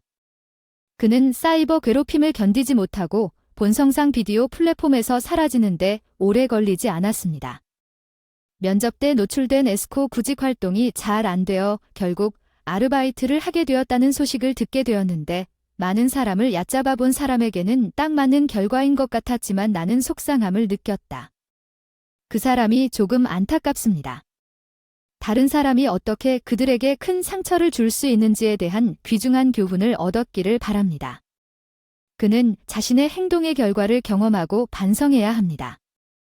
여기서 일할 수 있는 기회를 갖게 되어 진심으로 감사합니다. 다니엘, 뭔가 잊어버렸어요. 엘리자베스가 나에게 다가와 하얀 지팡이를 두드리며 도시락을 건넸습니다. 엘리자베스, 여기 혼자 오셨나요? 위험해요. 더 이상 혼자가 아니야. 조심해야 해. 그녀는 장난스럽게 나에게 혀를 내밀고 놀리는 표정을 짓고 있어 나는 그녀의 표정에 웃지 않을 수 없었다. 네, 나는 회사에 입사하고 얼마 지나지 않아 그녀와 데이트를 시작했다. 그녀는 우스꽝스럽고 의지가 강하고 그것은 단지 시간이 지나서 그녀에게 완전히 반하게 되자 곧 그녀가 없는 삶을 상상하는 것이 불가능해져서 우리는 결혼하기로 결정했습니다. 대통령은 기뻐했고 더 중요한 것은 엘리자베스와 제가 결혼 소식을 접한 지 얼마 지나지 않아 부모님이 매우 기뻐하셨다는 것입니다. 그녀 안에서 자라나는 새로운 생명 미래를 바라볼 때 나는 지금 정말 행복합니다. 결혼 기념일을 맞아 가족을 보호하고 직장 생활을 계속 열심히 하겠다고 결심했습니다. 아내 에멀리가 5년 만에 처음으로 나를 여행에 초대했습니다. 몇 년이 지나 맥주를 마신 후 갑자기 쓰러졌습니다. 마침내 더 이상 무능함을 감당할 수 없습니다. 아내에게서 들은 마지막 말에 어리둥절해졌습니다. 병원에서 깨어났을 때 의식을 잃었습니다. 에멀리가 어렸을 때 나에게 무슨 일이 일어났는지 이해하기 시작했습니다. 병원 병실로 부름 눈이 마주친 순간 몸을 떨기 시작했다. 아무것도 모른다. 맹세코. 내 이름은 데이빗 35살 회사원 아내 에밀리 2살과 함께 평화롭게 살고 있다. 저와 4살짜리 딸 세러보다 1살 어리므로 우리 둘 다 일을 해서 새 식구가 되었습니다. 세러는 어린이집을 돌봅니다. 제 딸 세러는 외모와 성격 모두 제 아내 에멀리와 닮았습니다. 그녀는 의지가 강하고 마음을 분명하게 말하지만 그렇지 않습니다. 어린이집에서 다른 사람을 괴롭히는 유형 어린이집 교사는 세러가 키가 크고 운동 능력이 뛰어나서 자연스럽게 동료들 사이에서 리더로 자리매김했다고 말했습니다. 에멀리는 터프하고 잘나가며 집에서 직장에서 존경을 받습니다. 똑같이 효율적이고 솔직하며 나는 종종 그녀의 의견에 굴복합니다. 나는 집에서 유일한 남자입니다. 평화를 이루는 사람 바이 네이처. 에멀리는 내가 너무 유순하다고 생각하지만 예를 들어 세러가 어딘가로 가고 싶어 한다면 조화로운 가족 생활을 믿습니다. 주말에 일하느라 피곤해도 최선을 다할게. 데이빗, 넌 애들한테는 자기 의견도 주장도 못하잖아. 그렇게 기각당하면 많이 귀찮지 않아? 피곤하지만 우리 사랑스러운 딸의 요청을 거절하기는 어렵습니다. 에멀리는 내 접근 방식을 좋아하지 않는 것 같습니다. 하지만 저는 단지 우리가 행복한 가족이 되기를 바랄 뿐입니다. 하지만 에멀리의 행동에 점진적인 변화가 있음을 발견했습니다. 에멀리의 야근은 점차 늘어나고 집에 늦게 오기 시작했습니다. 그녀는 자신의 일을 좋아하지만 일과 가족 시간의 균형을 맞추곤 했습니다. 세러를 데리러 정시에 퇴근했습니다. 저는 늦게까지 일하는 경우가 많아서 에멀리의 고정된 일정이 큰 도움이 되었지만 직장에 늦게까지 머물기 시작했습니다. 이 일이라면 일주일에 며칠 동안 사라를 어린이집에 데리러 갈 수 있도록 준비하겠습니다. 감사합니다. 사라에게도 그 문제에 대해 이야기할 테니 일주일에 2번씩 사라를 어린이집에 데리러 오기 시작했는데 당신이 나를 데리러 온 것에 그녀가 조금 불만스러워 보였습니다. 오늘 다시 일어나서 엄마가 집에 가는 길에 장난감을 사주셨는데 내가 장난감을 너무 많이 사면 하나하나 소중하게 여기지 않을 수도 있어. 나는 사라의 교육에 대해 생각하고 우리가 사는 장난감의 수를 제한하기로 결정했지만 에밀리는 그런 경향이 있었다. 세러의 불평에도 불구하고 원하는 것은 무엇이든 더 사도록 하십시오. 에멀리의 초과 근무는 변하지 않았고 상황은 더욱 악화되었습니다. 에멀리의 초과 근무는 더욱 늘어날 예정이었습니다. 근무일 수는 그대로 유지되었지만 내 초과 근무 시간은 늘어나고 있습니다. 당신이 번거롭다는 걸 알아요. 미안하 정말 회사가 달라서 자세한 업무는 모르지만 속으로는 너무 무리하지 말아주세요. 에밀리가 일을 너무 많이 하는 게 걱정됐지만 부담을 줄 때마다 미안한 표정으로 사과하는 모습을 보니 불만을 표시하는 것을 멈추었습니다. 그녀의 노고를 응원하고 싶어서 이 새로운 루틴을 받아들였습니다. 그러나 3개월 연속 야근을 하다 보니 그녀의 근무 상황이 궁금하지 않을 수 없었고 그녀에게 직접 물어보기로 했습니다. 그렇게 3개월이 지났습니다. 계속할 건가요? 정확히 무슨 일을 하고 계시나요? 가족 간의 유대감을 형성하기를 바라면서 물었지만 예상외로 가혹한 반응을 보였습니다. 에밀리는 눈썹을 치켜올리며 마치 제가 불평이라도 한 것처럼 노려보며 제 일을 이해하지 못할 것이라고 말했습니다. 데이빗, 나는 나에게 할당된 일을 하고 있을 뿐입니다. 에밀리의 날카로운 대답이 나를 놀라게 하는데 문제가 있습니까? 나는 그렇게 환한 반응을 기대하지 않고 아무렇지도 않게 물었을 뿐이었습니다. 나는 그녀의 일을 비판한 것이 아니었습니다. 나는 단지 그녀가 왜 그런지 이해하고 싶었을 뿐입니다. 너무 자주 늦게까지 자야 해서 열심히 일하고 있다는 걸 알면서 불평하지 말라고 했어. 에밀리는 아직도 분노를 꺾지 못하고 팔짱을 끼고 나를 빤히 쳐다봤다. 나와 사라 둘 다 당신을 그리워해서 걱정이 됐다고 생각했다. 좀 더 일찍 집에 올 수도 있겠네요. 사라는 당신이 자기를 어린이집에서 데리러 오기를 정말 기대하고 있어요. 사라의 감정을 전달하려고 애쓰는 그 친구, 제가 우리 딸의 평소 태도를 설명했지만 에밀리의 반응은 예상치 못한 것이었습니다. 그녀는 한 번도 본 적이 없는 냉정한 표정으로 나를 바라보았습니다. 전에는 중얼거렸다. 내가 데리러 오기를 기대하지 않는다. 그녀는 장난감을 기다리고 있다. 내가 사주는 장난감만 기다리고 있다. 그녀의 말이 나를 멈추게 했다. 나는 우리 딸을 그토록 사랑했던 에밀리가 그런 말을 하리라는 것을 믿을 수가 없었다. 장난감이 귀에 들리지 않게 된 직후가 아니었어. 장난감 바로 뒤를 쫓고 있는 것 같지 않아? 약하게 세어 더 말할 수 없었어. 내 침묵을 보며 우리 딸을 너무나 닮은 에밀리가 그런 말을 하리라고는 상상도 못했어. 에밀리 마지막 일격을 가했어. 월급이 적으니까 시간을 두고 일을 하고 있어. 최소한 사라를 돌보고 집안일이라도 도와주라. 그녀는 마치 우리 대화에 장을 닫는 듯 방을 나갔다. 그 순간 마침내 뭔가 내 월급에 문제가 있다는 것을 느꼈다. 높지는 않았지만 우리는 그 이상으로 어려움을 겪지 않았습니다. 초과 근무가 늘어나 에밀리의 성격이 변한 것 같았고 저는 헤매고 2달이 더 지났고 상황은 더욱 악화되었습니다. 에밀리는 거의 매일 늦게까지 머물고 있었고 제가 할 수 없는 날도 있었습니다. 그 시간 동안 일 때문에 사라를 데리러 사라를 연장 어린이집에 맡길 수밖에 없었습니다. 어린이집에 늦게 가면 식사와 취침 시간에 영향을 미쳐 건강에 좋지 않다는 것을 알았지만 일이 끝나지 않아 무기력함을 느꼈고 무엇을 해야 할지 불안하고 무엇보다 에멀리는 주말에 혼자 나가기 시작했습니다. 최근까지 우리의 주말은 세러의 소원을 듣고 쇼핑이나 식사를 함께하는 가족 나들이였지만 요즘 에멀리는 일이 피곤해서 가고 싶다고 자주 말합니다. 오늘은 혼자 나가서 정오쯤에 집을 나간다. 가끔 주말에 일해야 한다고 하거나 어제 늦게까지 일하느라 피곤하다고 조용히 해줄 수 있니? 그녀는 이미 평일에 부재중을 견디고 있는 사라를 위해 사라와 나를 모두 피하기 시작했다. 사랑하는 엄마가 주말에도 놀아주지 않는다는 게 너무 가슴이 아프다. 슬픈 얼굴이 내 무릎에 달라붙는 모습이 괴롭다. 엄마가 요즘 나랑 같이 안 놀아준다는 건 일하느라 바빠서 못 보겠다는 걸까? 슬퍼서 혼자 데리고 나가기 시작했어요. 그녀가 나한테만 지루해할까 봐 부모님의 도움도 구했고 에밀리와의 줄어든 상호작용을 보상하려고 그녀를 지역 행사에 데려갔지만 사라의 미소를 보면서 나는 생각하지 않을 수 없었습니다. 뭔가 매우 잘못되었습니다. 에멀리의 행동 변화는 너무 갑작스럽고 극단적이었습니다. 가족에 대한 무관심이 계속되면 위기로 이어질 수 있습니다. 저는 에멀리와 대화하여 문제를 해결해야 할 긴급한 필요성을 느꼈지만 이러한 문제를 해결하기 전에 사건이 발생했습니다. 어떤 주말, 어떤 휴일, 그날은 우리의 결혼기념일이었고 특이하게도 에밀리는 아침에 집에 있었습니다. 부모님은 내가 우리 상황에 대해 논의하려고 생각하는 동안 사라를 밤새도록 데려가서 방해받지 않고 함께 시간을 보낼 수 있는 기회를 주겠다고 제안한 내 고민을 아셨습니다. 에밀리가 예기치 않게 제안했습니다. 내 부모님이 사라를 돌보고 계시니까 우리 여행을 가는 게 어때?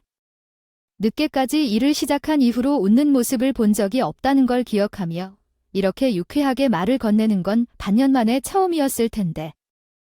처음의 행복은 어리둥절한 반응에도 불구하고 혼란으로 바뀌었다. 에밀리는 사라가 어렸을 때부터 내가 망설인 것을 눈치채지 못한 것처럼 밝게 계속했다.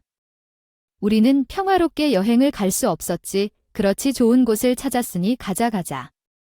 휴일에도 회사 전화 안 받나요? 최근 에밀리가 휴일에도 밤에도 일하러 집을 나가고 있었는데 에밀리가 웃으면서 괜찮아요. 부모님이 우리를 배려하고 계시기 때문에 물어볼 수밖에 없었습니다. 긴장을 풀 수 있는 기회 그리고 데이비드는 세러를 너무나 잘 보살펴 주었습니다. 우리가 준비가 되자마자 그녀가 우리 둘을 위해 짐을 싸기 시작했고 5년 만에 여행에서 나를 데리고 갔다고 말해주고 싶습니다.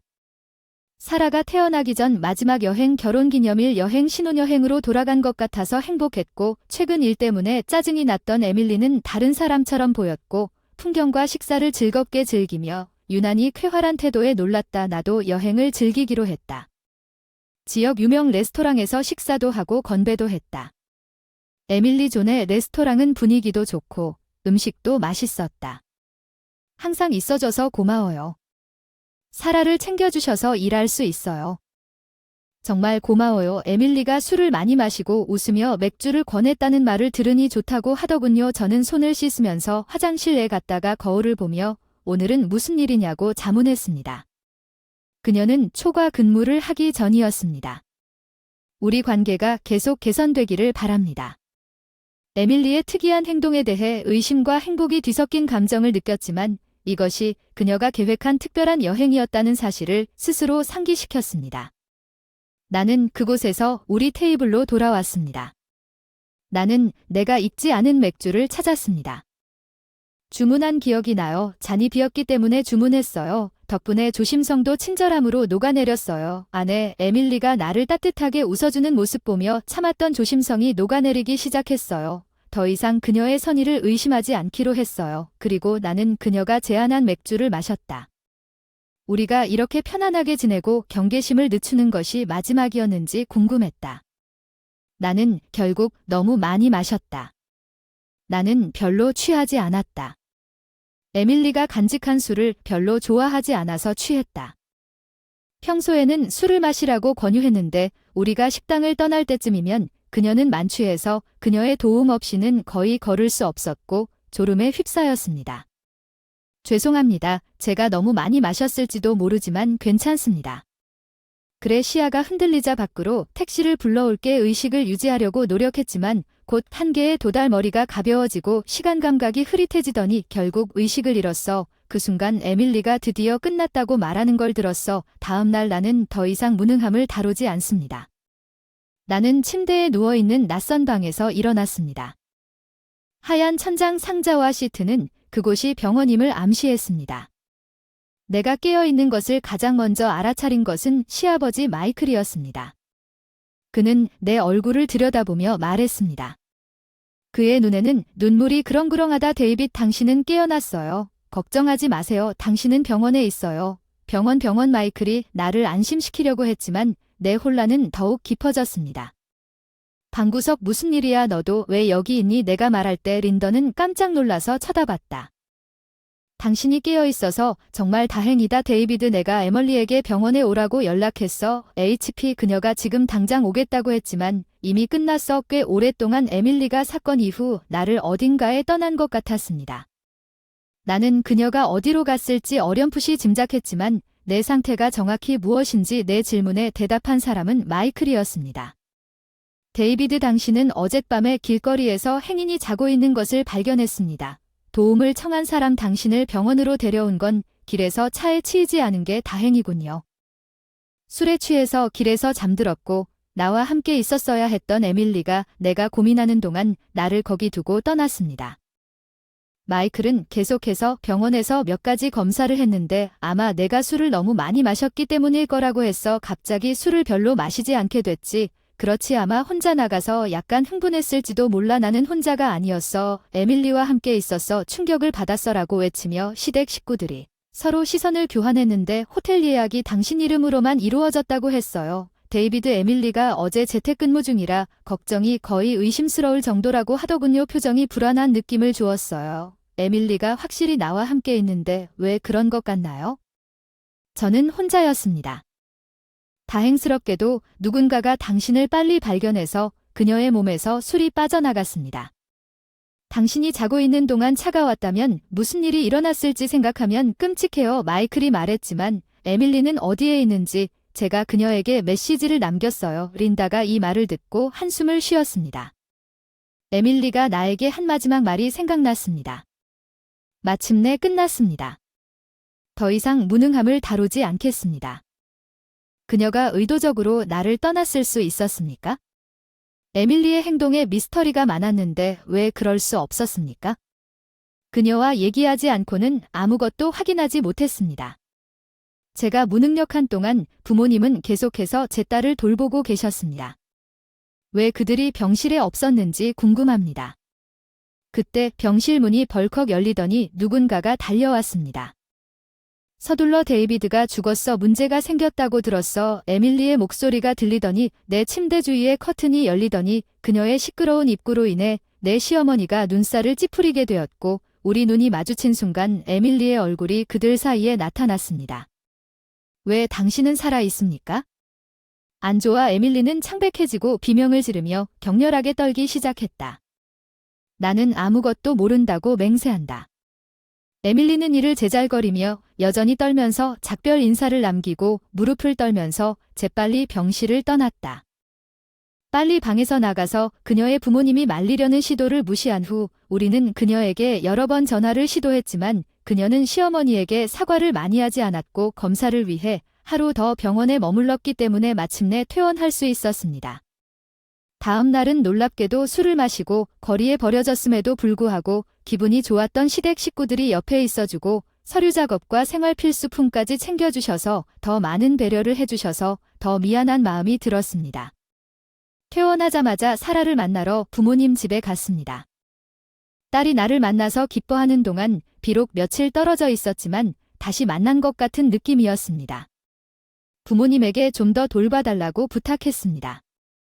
뭔가 중요한 일을 해결하기 위해 특정 아파트로 향했고 심호흡을 했다. 초인종을 눌렀더니 안쪽에서 들려오는 여자 목소리, 익숙한 목소리. 주먹을 꽉 쥐었다. 누가? 나야. 데이빗. 내 이름을 듣고 소란스러웠다. 잠시 후 물건이 넘어지는 소리 속에서 에밀리는 문을 열었고 믿을 수 없다는 표정으로 나를 쳐다보는 유령처럼 창백했다.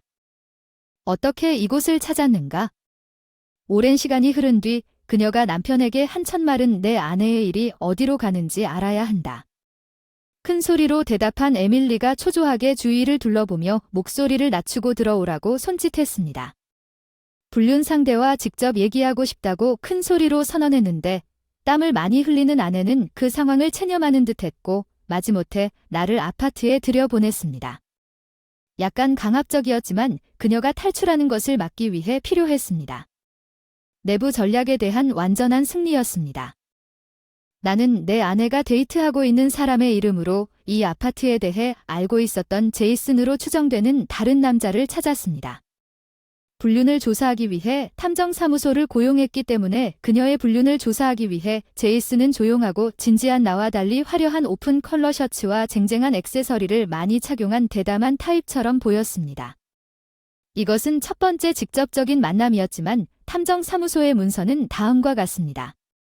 그를 강압적이고 뻔뻔하다고 묘사했고 확실히 다른 사람의 아내와 바람을 피우는 것은 외모와 성격 모두에서 그 자체로 뻔뻔했습니다.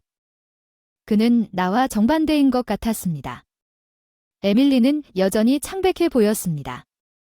망설이세요. 엘 괜찮으세요. 제이 건강은 나보다 건강합니까? 나는 한개 이상으로 술을 마시도록 강요당했고 에밀리에 의해 밤늦게 거리로 나갔다는 것을 깨달았습니다. 많은 질문이 있었지만 먼저 그녀에게 대답했습니다. 병원에서 검사를 실시했습니다. 나는 전혀 괜찮은데 왜 나를 위험을 무릅쓰고 길에 남겨두었나요? 사고 혼자 여행 갔는지 모르겠는데 길에서 술에 취해 잠들었다고 필사적으로 설명했는데 신고한 사람들이 너랑 닮은 여자가 현장을 떠나는 걸 봤다고 했고 에밀리는 땀을 흘리며 내 시선을 피했지만 나는 추격을 멈출 생각이 없었고 길에 남겨졌을 때 뭔가 기억이 난다. 그녀가 놀라서 외치는 것을 잠깐 깨웠다. 맥주를 마시고 그날 밤의 일이 천천히 생각나고 있었는데 어느 순간 갑자기 너무 졸렸다. 놀라서 눈을 떴다. 위험을 깨닫고 길 위에 누워 있었다. 일어서려고 했지만 팔과 다리에 힘이 하나도 없었다. 어떡하지 일어서야 하는데 힘겹게 몸을 일으켰다. 진흙처럼 무거워서 엎드린 자세에서 움직일 수 없었습니다.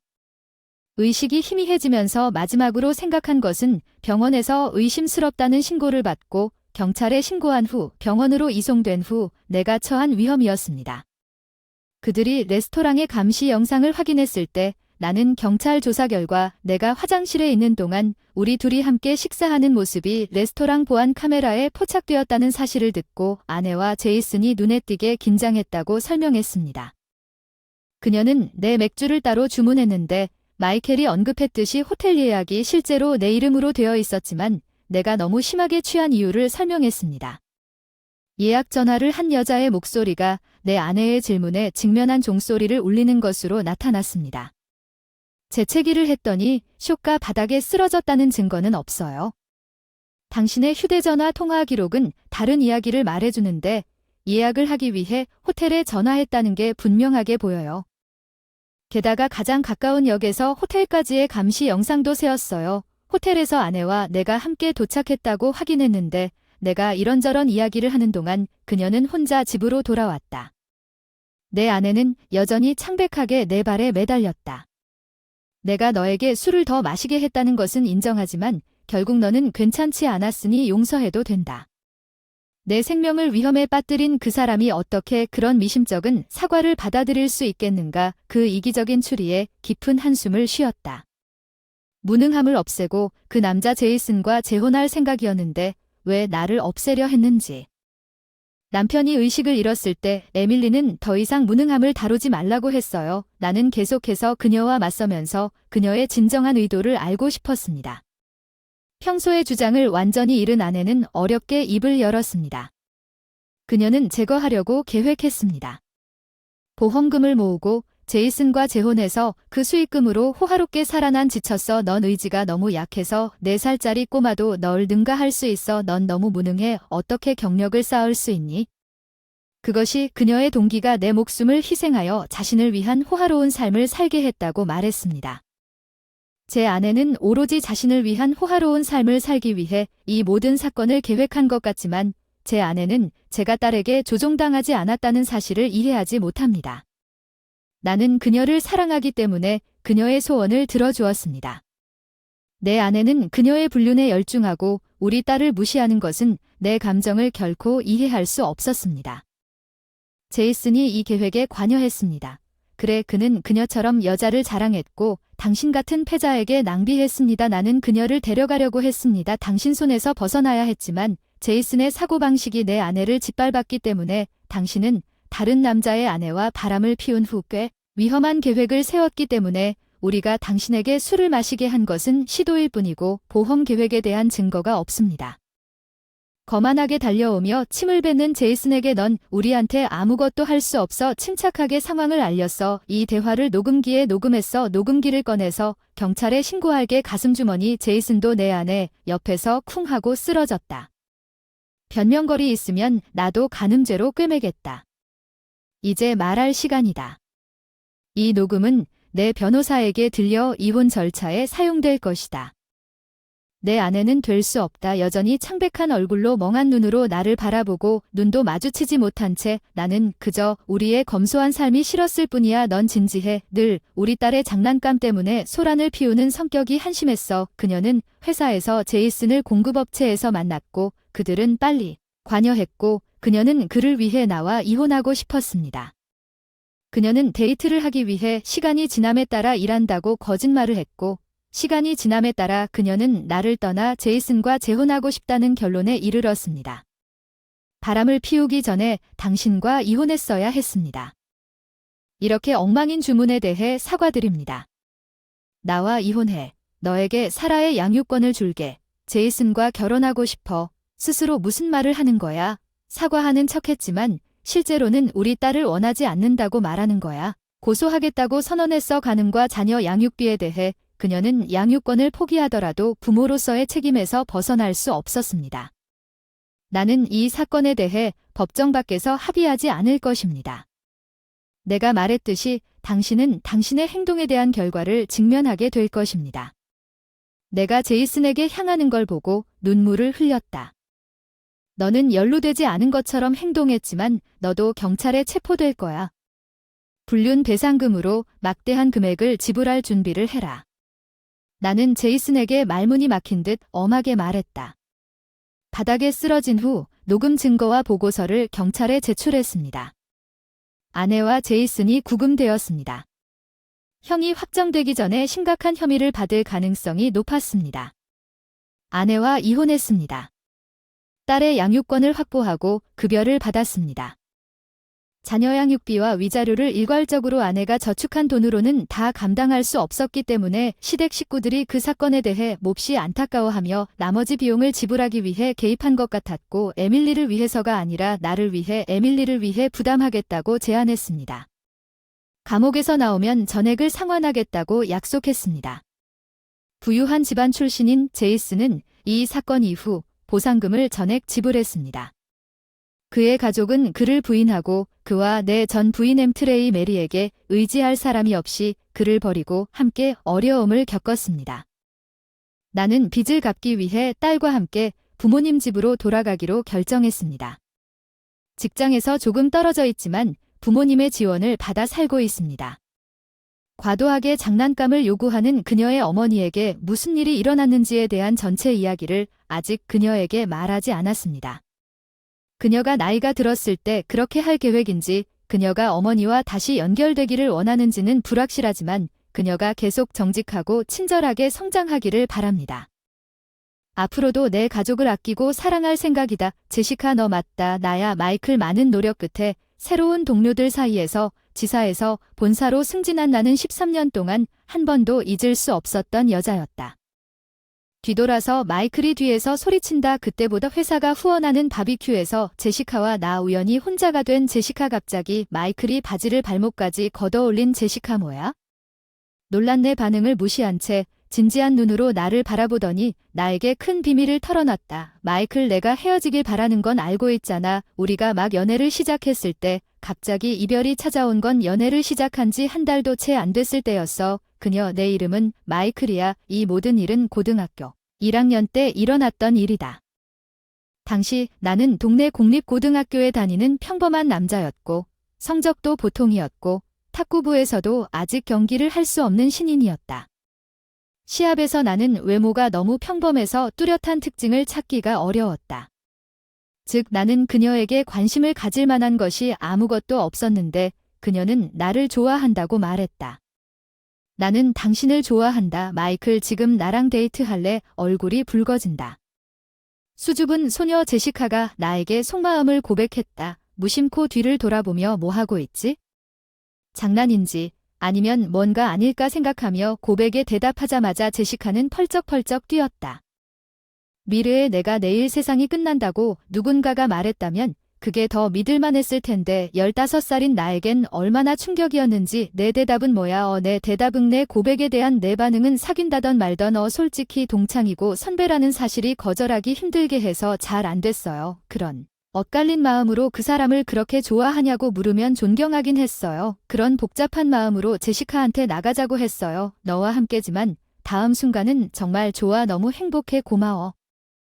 다시 시작하자. 잘 부탁해. 마이클은 천천히 피어난 꽃처럼 미소를 지으며 다시 내 이름을 부르며 가슴이 뭉클해지는 느낌이 들었다. 한 번도 경험해보지 못한 어쩌면 그 순간 사랑에 빠졌을 텐데 그렇지 않으면 10년이 지나도 버림받는 것에 매달리지 않았을 텐데 헤어지길 바래. 여름방학을 며칠 앞두고 나에게 던진 그 말. 나도 모르는 일이 시작됐어. 난 그냥 남자랑 데이트하는 게 더 짜릿할 거라 생각했는데 너랑은 그런 느낌이 없어. 마이클. 제시카가 왜 나와 헤어지려고 했는지 차분한 어조로 설명했어. 내 충격적인 침묵은 단지 이유 때문만은 아니었어. 뜻밖의 이별은 바로 전날 여름방학 동안 좀 더 멀리 데이트하자고 얘기했었기 때문이야. 그럼 여름방학 동안 너무 바빴던 걸까? 나 혼자 너무 들뜬 건 아닐까? 유치하게도 내가 좀 더 성숙한 계획을 제안했다면 그 사람은 계속 실망했을 텐데 그 순간 전후에 그렇게까지 내 머리를 망친 적은 없었어. 해변이 실리. 어쩌면 너무 진부했을지도 모르지. 네, 맞아요. 난 해변이 싫어요. 직설적인 말. 제시카는 동아리 매니저를 그만둔 직후 나를 떠났고 나는 그녀를 다시 보지 못한 채 고등학교를 졸업했다. 13년이 지났다. 나는 아주 성공적인 삶을 살고 있다.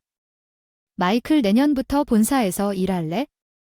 상사가 제안했을 때 나는 기분이 좋았습니다. 언젠가는 본사에서 일할 수 있기를 바라며 대기업 지사기획부에서 일하고 있었습니다. 나는 일에 전념했고 내 프로젝트는 잇따라 성공했습니다. 그리고 드디어 꿈을 이룰 때가 되었어요. 당신의 실력은 분명 본사에서 도움이 될 것 같아요. 추천하고 싶습니다. 무슨 말씀이신가요? 너무 감사합니다. 부디 저를 보내주셔서 출근하게 되었어요. 이듬해 LA 본사에서 당시에는 이승진이 뜻밖의 재회를 하게 될 줄은 꿈에도 몰랐습니다. 오늘부터 내 꿈이 이루어졌다는 사실에 너무나 기뻤습니다. 저는 당신의 보살핌을 받을 것입니다. 제 이름은 마이클입니다. 잘 부탁드립니다. 새 회계연도 첫날의 본부에서 새 상사와 동료들에게 인사를 하다가 갑자기 할 말을 잃었습니다. 마이클, 알겠어요. 친구 옆에 있던 부서장이 내 어깨를 탁 치며 박수를 쳤습니다. 혼란스러운 내 상태를 보고 현실로 돌아온 나. 그 사람을 본 한 사람 빼곤 다들 무슨 일인가 궁금해서 말문이 막혔다. 미안해. 조금 긴장했나봐. 인사도 싹 다 뺐어. 어서 화해할래? 쿠츠, 제발 나를 내 편으로 데려가라. 내 인사도 너무 혁신적이야. 매니저와의 대화는 마치 코미디 스케치를 연상케 하는 사무실을 웃음으로 감싸 안고 안정되다가 안도감을 느꼈다. 동료들의 얼굴을 힐끗 보니 제시카가 없었다. 전혀 웃지 않고 오히려 눈을 크게 뜨고 쳐다보고 있어요. 잠깐만 나예요. 마이클. 인사가 끝나고 아침 회의가 끝난 후 모두가 책상으로 돌아갈 때 여직원 중 한 명을 쫓아갔습니다. 당신은 기억하지 못합니다. 너 내 말은 방금 아까 내 소개를 했었잖아. 그 순간 놀란 눈이 커졌어. 그제서야 확신하게 됐어. 그 여자는 내가 오랫동안 잘 알고 있던 여자였지. 넌 잘 있었니? 내 앞에서 씩씩하게 걸어오던 여자. 제시카. 갑자기 가던 길을 멈췄다가 그녀는 긴 머리를 휘날리며 감동을 주었고 그 찰나의 몸짓조차도 나를 사로잡기에 충분했습니다. 그녀는 13년 전과 비교해 지금도 여전히 아름다웠어요. 당신은 실제로 마이클이 아닙니다. 너 그래 제시카. 내가 늘 꿈꾸고 노력했던 본점의 운명의 반전. 그 사람은 내가 한때 사랑했던 여자였고 숨이 막힐 지경이었지만 여전히 그때 선배에 잊지 못할 첫사랑이었다. 제시카가 선배로 일하고 있었는데 오랜만에 매니저한테 아주 유능한 사람이 지점에서 전근 온다는 소식을 들었습니다. 아니야, 그건 내가 아니고 너야. 제시카가 일방적으로 일을 망쳐놓고도 난 아직까지 그녀에 대한 소문을 들었어. 그녀는 학교 안팎으로 유명했을 뿐만 아니라 성적 도 최고였으며 우리 학교에서 처음으로 명문주립대학에 입학했습니다. 나도 지방대학에 간신히 들어갔습니다. 나는 항상 놀라운 일이었습니다. 주변 사람들이 불가능하거나 절망적이라고 말했을 때에도 나는 한때 그녀와 같은 대학에 다니고 싶었습니다.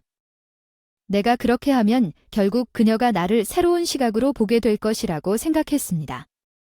그리고 나는 그녀를 다시는 볼 수 없을 것이라는 믿음으로 체념했습니다. 솔직히 다시 만나서 기뻐요. 미안하지만 정말 일하러 돌아가야 해요. 제시카는 나를 멈추고 나에게 등을 돌리고 다시 걷기 시작했습니다. 당신이 여기 있으니까 따라오라고 하더군요. 일에 대해 간략히 설명하는 게 좋을 것 같아요. 이쪽으로 오세요.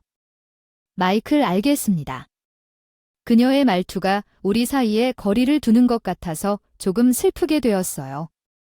여전히 그녀에 대한 감정을 품고 있었고 전 애인과 같은 직장에서 일해야 하는 뜻밖의 상황에 놓이게 되었고 이에 정신이 팔려 본사에서 일해야 한다는 압박감에 더해 일을 계속 엉망으로 만들고 회사에 대한 환멸과 부족함을 느껴 일을 계속 망쳤습니다. 이상과 현실의 괴리가 계속되다가 상처에 소금 뿌린 듯 소문이 귀에 들어왔다. 저기 또 이단과 제시칼이 너무 잘 어울린다. 제시카와 동료들이 근거리에서 대화하는 모습을 보며 괴로웠지만 귓속말이 들려왔다. 나는 그녀가 그와 같은 사람을 받을 자격이 있고 그 남자는 관리자 이선이라는 것을 누구든지 알 수 있었던 좋은 일치 의견을 부인할 수 없었습니다. 그의 나이가 고작 30살인 사람이 이 회사에서 관리직에 있는 것은 예외적이었고 그도 또한 앨러스였습니다. 제시카와 같은 대학에 다니고 진정한 엘리트였으며 그는 신선한 외모를 가진 잘생긴 남자였으며 여성 직원들 사이에서 큰 인기를 얻었습니다. 그에게서 플로이를 발견하는 것은 그 어떤 것보다 더 도전적인 것처럼 보였고 이선이 제시카가 데이트하는 것만큼 성취하고 유명하다는 소문이 있었습니다. 그녀는 결혼을 염두에 두고 있다는 소문이 우리 부서의 라이프였습니다. 결혼을 계획하고 있는 약혼자는 물론 전 애인이 전입하면 충격을 받을 것이고 그녀와 거리를 유지하고 싶어 할 것입니다. 우리가 제외한 날 그녀의 행동을 이해하면 기분이 더 나빠질 뿐이었습니다. 아니, 내가 아무리 열심히 달려도 이선 같은 사람을 능가할 수 없었어. 제시카가 나를 다시 만날 가능성은 완전히 사라졌어. 마이켈, 그래, 마이켈 넌 일을 그만뒀어. 그래, 미안 제시카, 너 솔직히 얼마나 놀랐어? 그럼에도 불구하고 그녀의 엄중한 말 나도 모르게 입가에 미소가 지어졌다. 제시카가 내 뒤에 나타났다. 무슨 일이냐? 일을 제대로 못하는 것 같아 미안해. 서툴러도 가끔은 이렇게 배려해주는 제시카. 거절 자신감이 있었는데 발표할 때가 되자 만장일치로 거절을 하게 되어서 제 실력이 부족한 걸 생각나게 하는 씁쓸한 기억이었죠. 농담이군요. 수정이 많이 필요하다고 했는데도 저는 그리고 내 아이디어도 재미있다고 했어. 그 이후로 수정해봤냐? 난 머뭇거렸지. 제슬은 깊은 한숨을 쉬었어.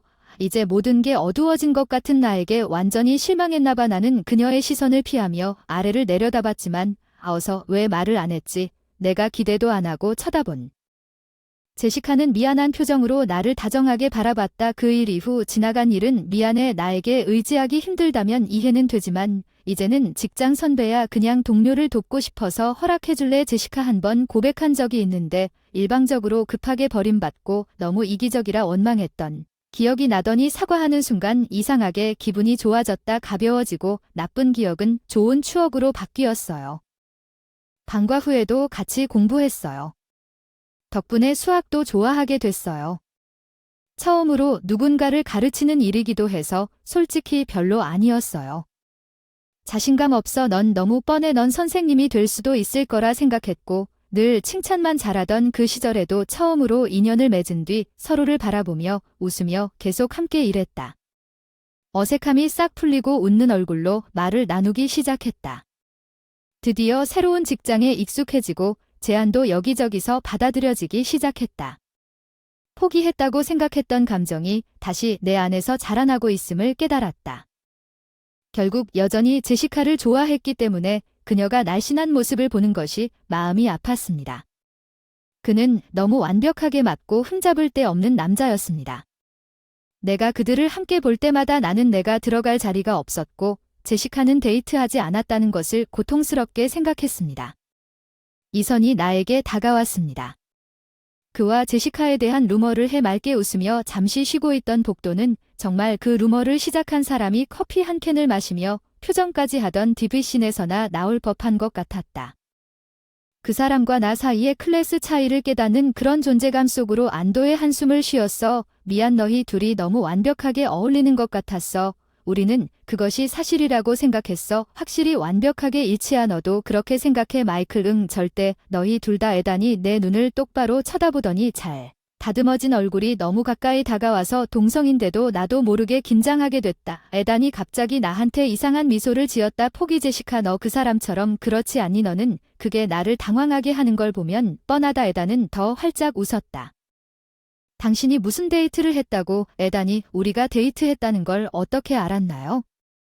저는 깜짝 놀랐고 에단은 웃으면서 나한테 제시카한테서 그런 말을 들었다고 하더군요. 하지만 이 얘기는 아무한테도 하지 마세요. 마이클, 사람들이 우리 관계에 대해 잘못된 생각을 하면 문제가 될 거예요. 에단, 너와 제시카가 사귀는 게 아니었다면 그 둘의 관계는 어땠는지 내가 조심스럽게 물어보려고. 마이클, 거기 있구나. 내가 너를 찾고 있었어. 제시카가 복도 끝에서 나를 발견하고 다가오고 있었는데 그때 내 옆에 있는 이선을 봤어. 그녀는 멈춰 섰어. 아니, 제시카, 난 그냥 그 사람과 당신이 간직하고 있는 어떤 비밀에 대해 이야기하고 있었을 뿐이야. 이선의 말과 동시에 제시카의 얼굴이 창백해졌어. 그녀는 초조하게 달려와서 갑자기 내 손목을 잡았어. 굳건하게. 거래처 미팅이 있다고. 곧 가자. 그런데 미팅이 오늘 오후까지 안 남아. 가자. 제시카는 말없이 나를 끌고 갔다. 우리가 입구를 뚫고 회사 밖으로 나간 뒤에야 내 손목을 놓았다. 미안하다. 아팠나 봐. 아니, 괜찮아. 그런데 창백해 보여. 무슨 일이야? 난 괜찮아. 정말 안 괜찮아 보이는데. 회사로 돌아가자. 제시카 어깨에 손을 뻗자고 제안했는데 왠지 움츠러들고 거리를 두며 물러섰다. 우리 사이에 당신은 이선을 피하고 있습니까? 그녀의 눈을 크게 뜨고 이전에 비밀 컷에 대한 언급이 있었습니까? 나는 방금 내 마음에 떠올랐던 가능성으로 제시카에게 직면했습니다. 당신은 이선에게 협박을 당하고 있지 않습니다. 그 순간 당신은 제시카의 모든 표정이 사라졌습니다. 그게 사실이라 해도 그건 당신이 상관할 일이 아닙니다. 오해하지 마세요. 우리는 연인도 아니고 지금 당장 당신은 내 사생활에 끼어들 권리가 없으니 그녀가 말하는 동안 그녀의 말투는 정말 중요합니다. 사실 13년 전 헤어진 제시카와 똑같았지만 그보다 날 내버려두라는 부분이 연인이 아니면 정말 마음에 와 닿았는지, 혹시 내가 곤란해지면 걱정하면 안 되는 걸까? 단지 동료가 도와주려는 것은 틀렸어. 그건 당신이 상관할 일이 아니라고 말하는데 제시카가 나를 보고 놀란 표정으로 목소리를 높이는 것은 처음이었습니다. 그녀는 재빨리 정신을 차리고 작게 속삭였습니다. 미안, 회의에는 혼자 갈게. 같이 갈게. 우리 둘 다 일이니까 잠깐만 기다리면 금방 준비할게. 제시카를 거기 두고 회사로 다시 달려가서 같이 지내야 했어. 아니면 난 그냥 무너져 꼼짝도 못할 것 같은 느낌이었는데 그날부터 좋아했던 여자가 제시카에게 명백히 거부당했다는 게 그 정도로 큰 충격이었고 어색한 관계로 다시 돌아와서 우리는 서로만 주고받으며 계속 일을 해왔다. 최소한의 말 한마디로 우리 사이의 거리가 너무 뚜렷해서 주변 사람들이 무슨 일이 있었는지 귓속말을 하기 시작했고 그렇게 2달쯤 지나도록 우리의 하루를 보냈다. 그러다가 긴장된 관계에도 불구하고 제시카와 바비큐를 하게 됐다. 잔이 비어있으니 뭐 좀 부어보는 게 어때? 그래, 무슨 일인지는 모르겠지만 이번 기회에 화해해. 알겠지? 그래, 배려하려고 노력하는 로버트의 지시에 나는 차 한 병을 그 사람이 있는 곳으로 가져갔다. DA를 잘 따르네요. 어색하게 그녀와 대화를 시작했어요.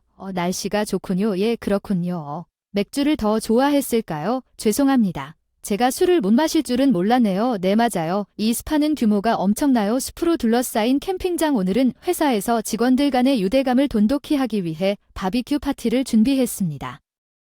각 부서는 그릴 주위에 모여 있고 기획부서는 이미 제시카와 나 주변을 제외하면 손에 술을 들고 떠들썩합니다. 경치가 정말 좋습니다. 멋지지 않나요? 놀랍지? 네, 그렇죠. 그리고 날씨도 좋아요. 이런 날 숲속을 걷는 건 시원해야 하고 이 계절에는 완벽해야 해요. 곰들이 숲에 나오는 편이에요. 아, 정말 무섭네요. 어색한 침묵이 계속해서 오릅니다. 그리고 나는 그것을 불식시키기 위해 서둘러 다른 주제를 던졌지만 시도할 때마다 또 다른 불안한 침묵으로 이어졌고 결국 대화 주제가 부족해졌습니다. 로버트가 연기한 것이 비어있는 것 같습니다. 그냥 갈게요. 한심한 변명이지만 나는 제시카를 두고 탈출했다. 기획부가 모인 곳으로 다시 갔다. 길을 가다가 어느 순간 눈치채지 못했다. 바비큐가 중간에 이르자 제시카가 시야에서 사라졌다. 동료들 사이에 소문이 퍼졌다. 제시카는 모두 함께 있다고 생각했다. 다른 사람이 있는데 지난 1시간 동안 아무도 그녀와 이야기를 하지 않은 것 같아서 우리는 그녀가 캠프장의 주방 공간, 화장실, 심지어 다른 부서의 바비큐 장소일 수 있는 가능한 장소를 검색했지만 제시카는 우리가 가보지 않은 유일한 장소인 이상한 곳을 찾을 수 없었습니다. 확인해보니 지역을 살펴보고 갑작스런 오한으로 몸을 떨었습니다. 혹시 제시카가 올해 이맘때 고매집이라고 직접 말한 숲에 들어간 것은 아닐까요? 혹시라도 충동적으로 로버트와 나 혼자 숲에 뛰어들었는지 확인하러 갈게요. 동료들이 뭔가 소리를 지르고 있었는데 제시카에게 무슨 일이 생기면 들리지 않았다. 생각만 해도 심장이 쿵쾅거렸다. 들렸다. 제시카 거기 있니? 제시카 내가 그 사람 옆에 있었다면 그 사람을 혼자 두었던 내 잘못이다. 유난히 큰 나무가 있는 제시카가 숨은 듯 앉아 있었다. 제시카 뭐해? 곰이 오면 곤란해. 소리 지르지 말고 이리로 와. 안도감을 느꼈고 제시카가 빨리 오라고 손짓하자 나는 나무 뒤를 똑딱거렸다. 그 사람이랑 같이 또 큰 소리로 헛소리를 했어. 무슨 일이 있었는지 계속 목소리를 낮춰. 마이클 바지가 다 진흙투성이야. 도대체 무슨 일이 일어났는지 속삭이면서 지적했더니 제시카 에드의 눈이 그냥 넘어졌는데 그게 다였지만 별로 마음에 들지 않았어. 왼쪽 다리가 책상 다리를 하고 앉아있는 것처럼 느껴지고 오른쪽 다리는 쭉 뻗은 채 넘어질 때 오른쪽 다리를 다치셨나요? 그냥 넘어질 때 살짝 비틀었을 뿐 아무것도 아니에요. 손에 닿았을 때 멈추지 않네요. 제시카는 거부하는 듯 극적으로 행동하다가 스스로 일어서려고 하다가 나무에 등을 기댔다. 발목 삔 것 같은데 어쨌든 좀 보자. 괜찮아. 심각하지 않아. 정말 목소리를 높였다. 제시카 플린치. 그러다가 체념한 듯 바지 다리를 걷어올리더니 갑자기 허리띠에 손을 뻗는다. 헤이 마이클 고등학교 때 기억나? 난 항상 다른 여자들보다 긴 치마를 입었지. 이상하지? 아니 전혀 어울리지 않았어. 늠름한 아우라 바람에 흔들리는 모습이 종종 감탄스럽기도 했지만 어리둥절한 표정을 짓고 있는데 왜 이런 얘기를 꺼내느냐. 제시카는 전혀 예상치 못한 일을 했다. 그녀는 바지를 발목까지 미끄러뜨렸다. 마이클 무슨 표정인지 보여줘. 발목 제발 이것 좀 입혀주세요. 급하게 재킷을 벗어 그녀에게 건네주었고 내가 돌아서자 그녀는 그것을 받아들더니 옅은 웃음을 지었습니다. 당신은 정말 예전부터 다 바꿨는데 실례합니다. 왜 예전에는 믿지 못했나요? 괜찮았을 텐데 날 받아들였을 텐데 함께였다면 별일 아니었을 텐데. 제시카 나를 봐. 마이클 내 이름을 부르며 나는 반사적으로 그녀를 바라보다가 시선은 한 곳에 고정됐다. 제시카 가늘고 창백한 다리 오른쪽 허벅지에 크고 거친 흉터가 있었어요. 수술하고 나면 많이 좋아졌어요. 예전엔 훨씬 더 심했던 거 아시죠? 누구한테도 보여줄 수가 없었어요. 아직도 전혀 아프지 않은데 20년이 지났어요. 그녀 무심코 웃으며 말하더군요. 9살 때 교통사고로 생긴 흉터라고 하더군요. 사실은 난 누구에게도 보여주고 싶지 않았어. 특히 너 말고. 마이클은 웃으면서 표정이 점점 일그러지고 마침내 눈물을 흘리며 제시카는 내가 해변에 가자고 제안했을 때 내가 몰랐던 진실을 밝혔어. 갑자기 사람들이 생각할까 겁이 났어. 해변에서 긴 치마 입으면 이상해. 왜 수영복 안 입냐고 물어보고 이 상처를 보여주고 설명해야 한다면 어쩌지 이 상처를 보여도 믿을 수가 없었어. 내가 변하지 않을 거라고. 내가 다른 남자들처럼 징그럽다고 생각하면서 나에게서 멀어지지 않을 거라고. 내가 해변에 가고 싶지 않다고 말하면 내가 말했을지도 모르지. 그럼 다른 곳으로 가자고 하지만 그건 그렇지 않을 거야. 그녀가 나와 계속 데이트하는 한 그녀의 불안은 항상 거기에 있을 것입니다. 나를 믿고 싶은 느낌과 의심의 느낌. 나는 그 사람도 결국 다른 남자들과 똑같을 것입니다. 둘 사이에 그녀는 할 수 없었습니다. 그날 이단의 말이 그녀를 또 겁먹게 만들었다. 그녀의 상처를 공개하면 이번에도 그녀를 미워하게 될까봐 겁이 나서 또 밀어냈다. 눈물이 흘러서 너무 미안하다. 제시카는 평소엔 태연하게 울었다. 어린아이처럼 아무 생각 없이 마이클을 안고 있는 걸 발견하고 버림받은 건 내 잘못이야. 좋아한다고 제대로 말하지 못했기 때문이야. 그땐 내 마음을 제대로 표현한 적이 없었기 때문이야. 내 마음을 솔직하게 표현하지 못했어. 너무 좋아해서 조금이라도 미워할 수 없을 만큼 제대로 전했다면 너 혼자 고민하지 않았을 텐데 이 말 하기엔 너무 늦었지만 미안하지만 좋아했어 제시카 그리고 지금은 그때보다 더 좋아해요. 그 상처를 봐도 그 순간에도 당신을 향한 내 마음은 조금도 흔들리지 않았어요. 제시카의 눈에서 눈물이 흘렀어요. 나도 당신을 좋아해요. 마이클 잠깐만 그 얘기는 나중에 얘기할게요. 그녀 내가 이렇게 말하면서 시선을 돌리더니 놀란 얼굴로 제시카는 내가 가리키는 곳을 쳐다보며 으악 얼굴이 붉어지며 재빠르게 바지를 끌어올렸고 나는 먼저 웃으며 손을 내밀었다. 모두 돌아가자 모두 걱정이 돼서 머뭇거리며 부끄러운 표정으로 제시카가 내 손을 잡았다. 그렇게 무사히 찾았고 서로에 대한 마음을 확인할 수 있게 됐어요. 아픔이 잦아든 것 같아요. 제시카 제스 듣기만 해도 좋아요. 제시카 제스 정말 그냥 트위스트인 것 같으니 이제 날 내려놓으셔도 좋아요. 아니 할 수 있어요. 제시카가 부끄러워하면서도 위험을 무릅쓰지 말라고 핸드폰 지도를 보면서 캠프장까지 업어다 줬어. 고마 아무것도 없는 것 같으니 정말 다행이야. 그냥 너의 오해였어. 제시카는 혼자 숲에 들어갔다는 사실을 알고 겁이 났습니다. 그녀는 진정하기 위해 짧은 산책을 할 계획이었지만 곰이 있을지도 모른다는 생각에 덤불 속에서 휘파람 소리가 들리자 당황하여 숲속으로 더 깊이 달려갔습니다. 전화를 떨어뜨렸어요. 제시카 당신은 안전해요. 맙서사 우리가 급히 달려가는 것을 보고 우리 동료들은 안도했어요. 제시카는 상황을 설명하고 그 순간 자신이 야기한 걱정에 대해 사과했습니다. 제시카 혼자 숲에 들어갈 수는 없어요. 얼마나 걱정이 되시나요? 나는 이단이 제시카를 걱정하는 듯 접근한 뒤 제시카 마이클을 도와준 고마운 마음을 안고 있는 나에게 미소를 지었다. 내가 가져갈게 여기로 와 그는 제시카에게 다가가 그들을 바라보며 손을 내밀었다고 여자 동료들은 나에게 속삭였다.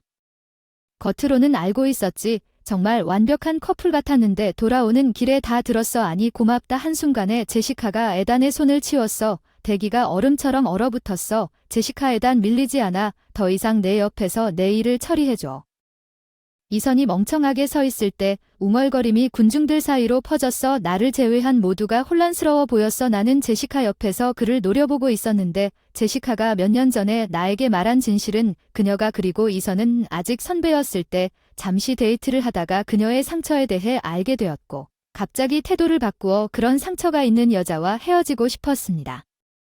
세상에 그 사람은 믿을 수 없을 정도로 당신의 흉터가 회사에 알려지는 것을 원하지 않으면 그녀를 협박하고 있었다고 말했습니다. 내 일을 도와주세요. 그는 그녀에게 말했고 당신이 그녀의 부상이 드러나는 것을 원하지 않으면 제시카를 위협한 것 같습니다. 직장에서 공개했습니다. 그녀의 작업을 도와주세요. 지금까지 당신은 당신의 이름으로 우리 프로젝트를 발표했습니다. 다음번에 우리 공동 이름을 사용하자고 말할 때마다 절반 이상이 내 아이디어였습니다. 숲에서 무서운 경험을 했기 때문에 혼란스러워요. 당신처럼 진지한 사람이 피우 농담을 할 줄 아는 거죠.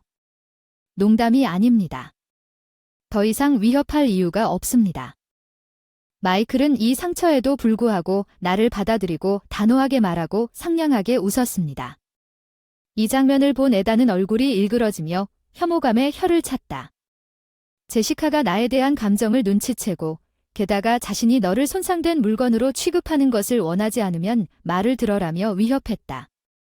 지금부터 내가 해야 할 말 이선은 이것이 혀로 불쾌한 딸깍거리는 소리를 냈다는 것을 알아차렸습니다. 운이 좋게도 당신의 손을 떼어줄 사람을 찾았군요. 손상된 상품 당신을 보살펴준 사람을 배신할 수 있다면 그 사람과 잘 지내는 것이 나 이제부터 내 할 일 할 거야 야. 모두들 잘 들어 제시카가 모두의 관심을 끌자 이단은 제시카의 오른쪽 다리에 끔찍한 상처가 있다는 비밀을 폭로했고 동료들의 얼굴은 충격에 휩싸인 채 약간 기운을 북돋는 듯 보였다.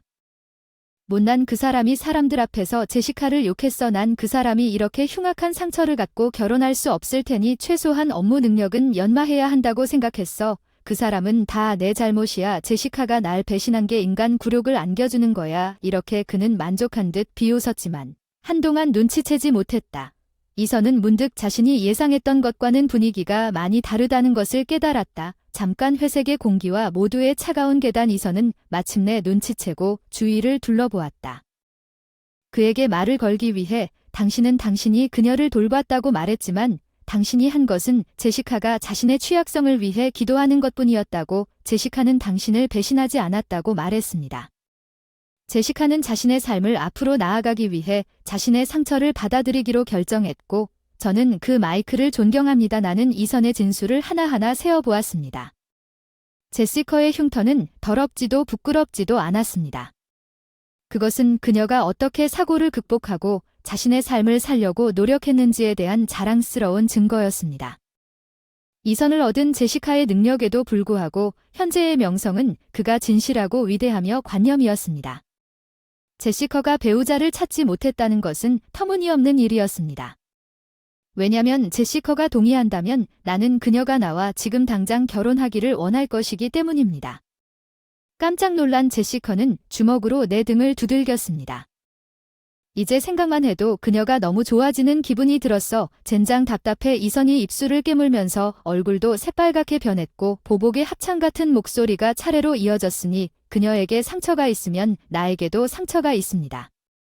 맹장염 수술 난 전혀 부끄럽지 않아. 그걸 얼마나 비밀로 사용할 수 있는지. 이선 부끄러워해야 할 사람은 제시카가 아니라 너야. 이선이야. 이선이 비난을 받을 것이라고 예상하지 못했던 것. 그의 동료들은 혼란에 빠졌고 미친 듯이 주위를 둘러보며 경멸하는 얼굴에서 다른 얼굴로 눈을 돌렸다. 그리고 감독은 조용히 다가와 그의 어깨를 두드렸다. 에단 이야기 좀 하자. 네, 의논할 게 몇 가지 있다. 네. 로버트가 창백해졌습니다. 에단은 극장에서 끌려갔습니다. 로버트가 캠프장에 갔는데 그 사람들은 돌아오지 않았는데 너희 둘 사이에 갑자기 화해한 일이 있었나? 그 사람이 그녀와 결혼하고 싶다는 얘기를 들었는데 제시카와 마이클이 결혼하는 거야. 아니 그게 아니라 결혼은 잘 안 되는데 아직도 제시카와 내가 즐겼던 질문들이 쏟아지는 동안이야. 함께 재개된 바베큐 파티를 통해 우리는 그날 의도했던 대로 동료들과의 관계를 더욱 깊게 만들었습니다. 저와 조수석의 제시칼이 함께 차를 타고 집으로 돌아가는 길에 그녀는 갑자기 저를 위해 일어서 주셔서 감사하다고 말했습니다. 말을 못하는데 상처가 비웃음을 받았을 때 해방감이 넘쳤어요. 이단의 통제에서 벗어날 수 있는 용기를 주셔서 감사해요. 운전에 집중하는 척 아무것도 안 하고 그녀를 쳐다보지도 않고 대답했어요. 오랜 고민에서 벗어난 그 빛나는 얼굴이 너무 눈부셨다. 그 사람은 나에게 너무 아름다웠고 너무 수줍어서 똑바로 쳐다볼 수도 없었어. 내가 왜 너에게 반했는지 알고 싶어. 그래 알고 싶어. 제시카는 내가 무심코 얼굴을 돌리자 낄낄거렸다. 그 당시 모든 것은 초등학교 때부터 시작됐다고 했다. 나는 재활 기간 동안 막 퇴원한 상태였다.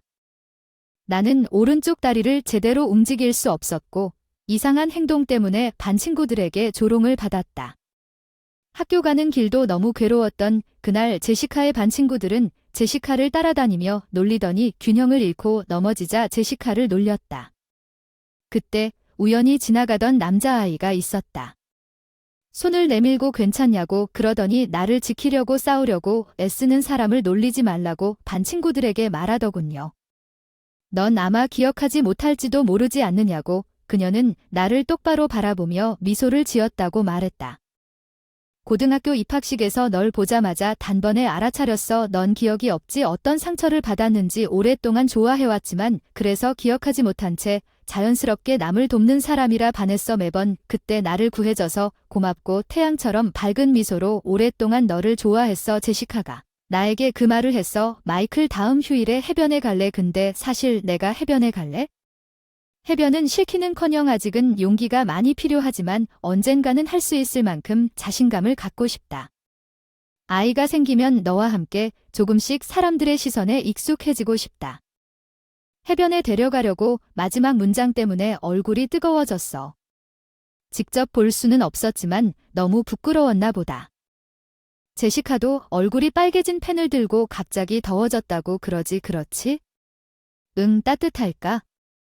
해변에 가세요. 그럼 지금 당장은 정말 좋을 거예요. 예전에는 할 수 없었던 시간 동안 길을 바꿔서 해변을 향해 차를 몰고 갔어요. 그녀를 여러 곳에 데려갈 계획이었는데 만약 우리가 그런데 이선이 제시카를 위협하고 자신의 아이디어로 제시했다고 회사에 고백한 후 그는 강등되어 평범한 직원으로 다시 시작하게 되었습니다. 나쁜 소식이 널리 퍼졌습니다. 회사와 그는 꽤 가혹한 상황에서 다시 시작하면서 동료들로부터 모든 존경심을 잃었지만 이전 직위로 승진한 제시카는 그를 버리지 않았습니다. 나에게 계획 세우는 방법을 가르쳐 준 사람은 바로 이단이었습니다. 감사합니다. 그리고 그가 자신의 뿌리로 돌아간다면 제시카에게서 영감을 받아 스스로 좋은 계획을 세울 수 있을 것이라고 확신합니다. 그는 주변의 냉담한 환영에도 불구하고 거의 일을 시작한 것 같았습니다.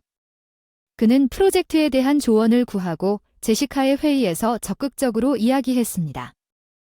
그 사람을 바라보는 시선은 언제나 따뜻하고 친절했기에 나는 아직도 그녀를 깊이 사랑하고 그녀가 계속해서 자신의 일을 할 수 있도록 그녀를 응원하기로 조용히 다짐했다. 누구나 비밀로 하고 싶은 것이 있을 것이고 말하고 싶어도 말할 수 있는 것이 있을 것이다.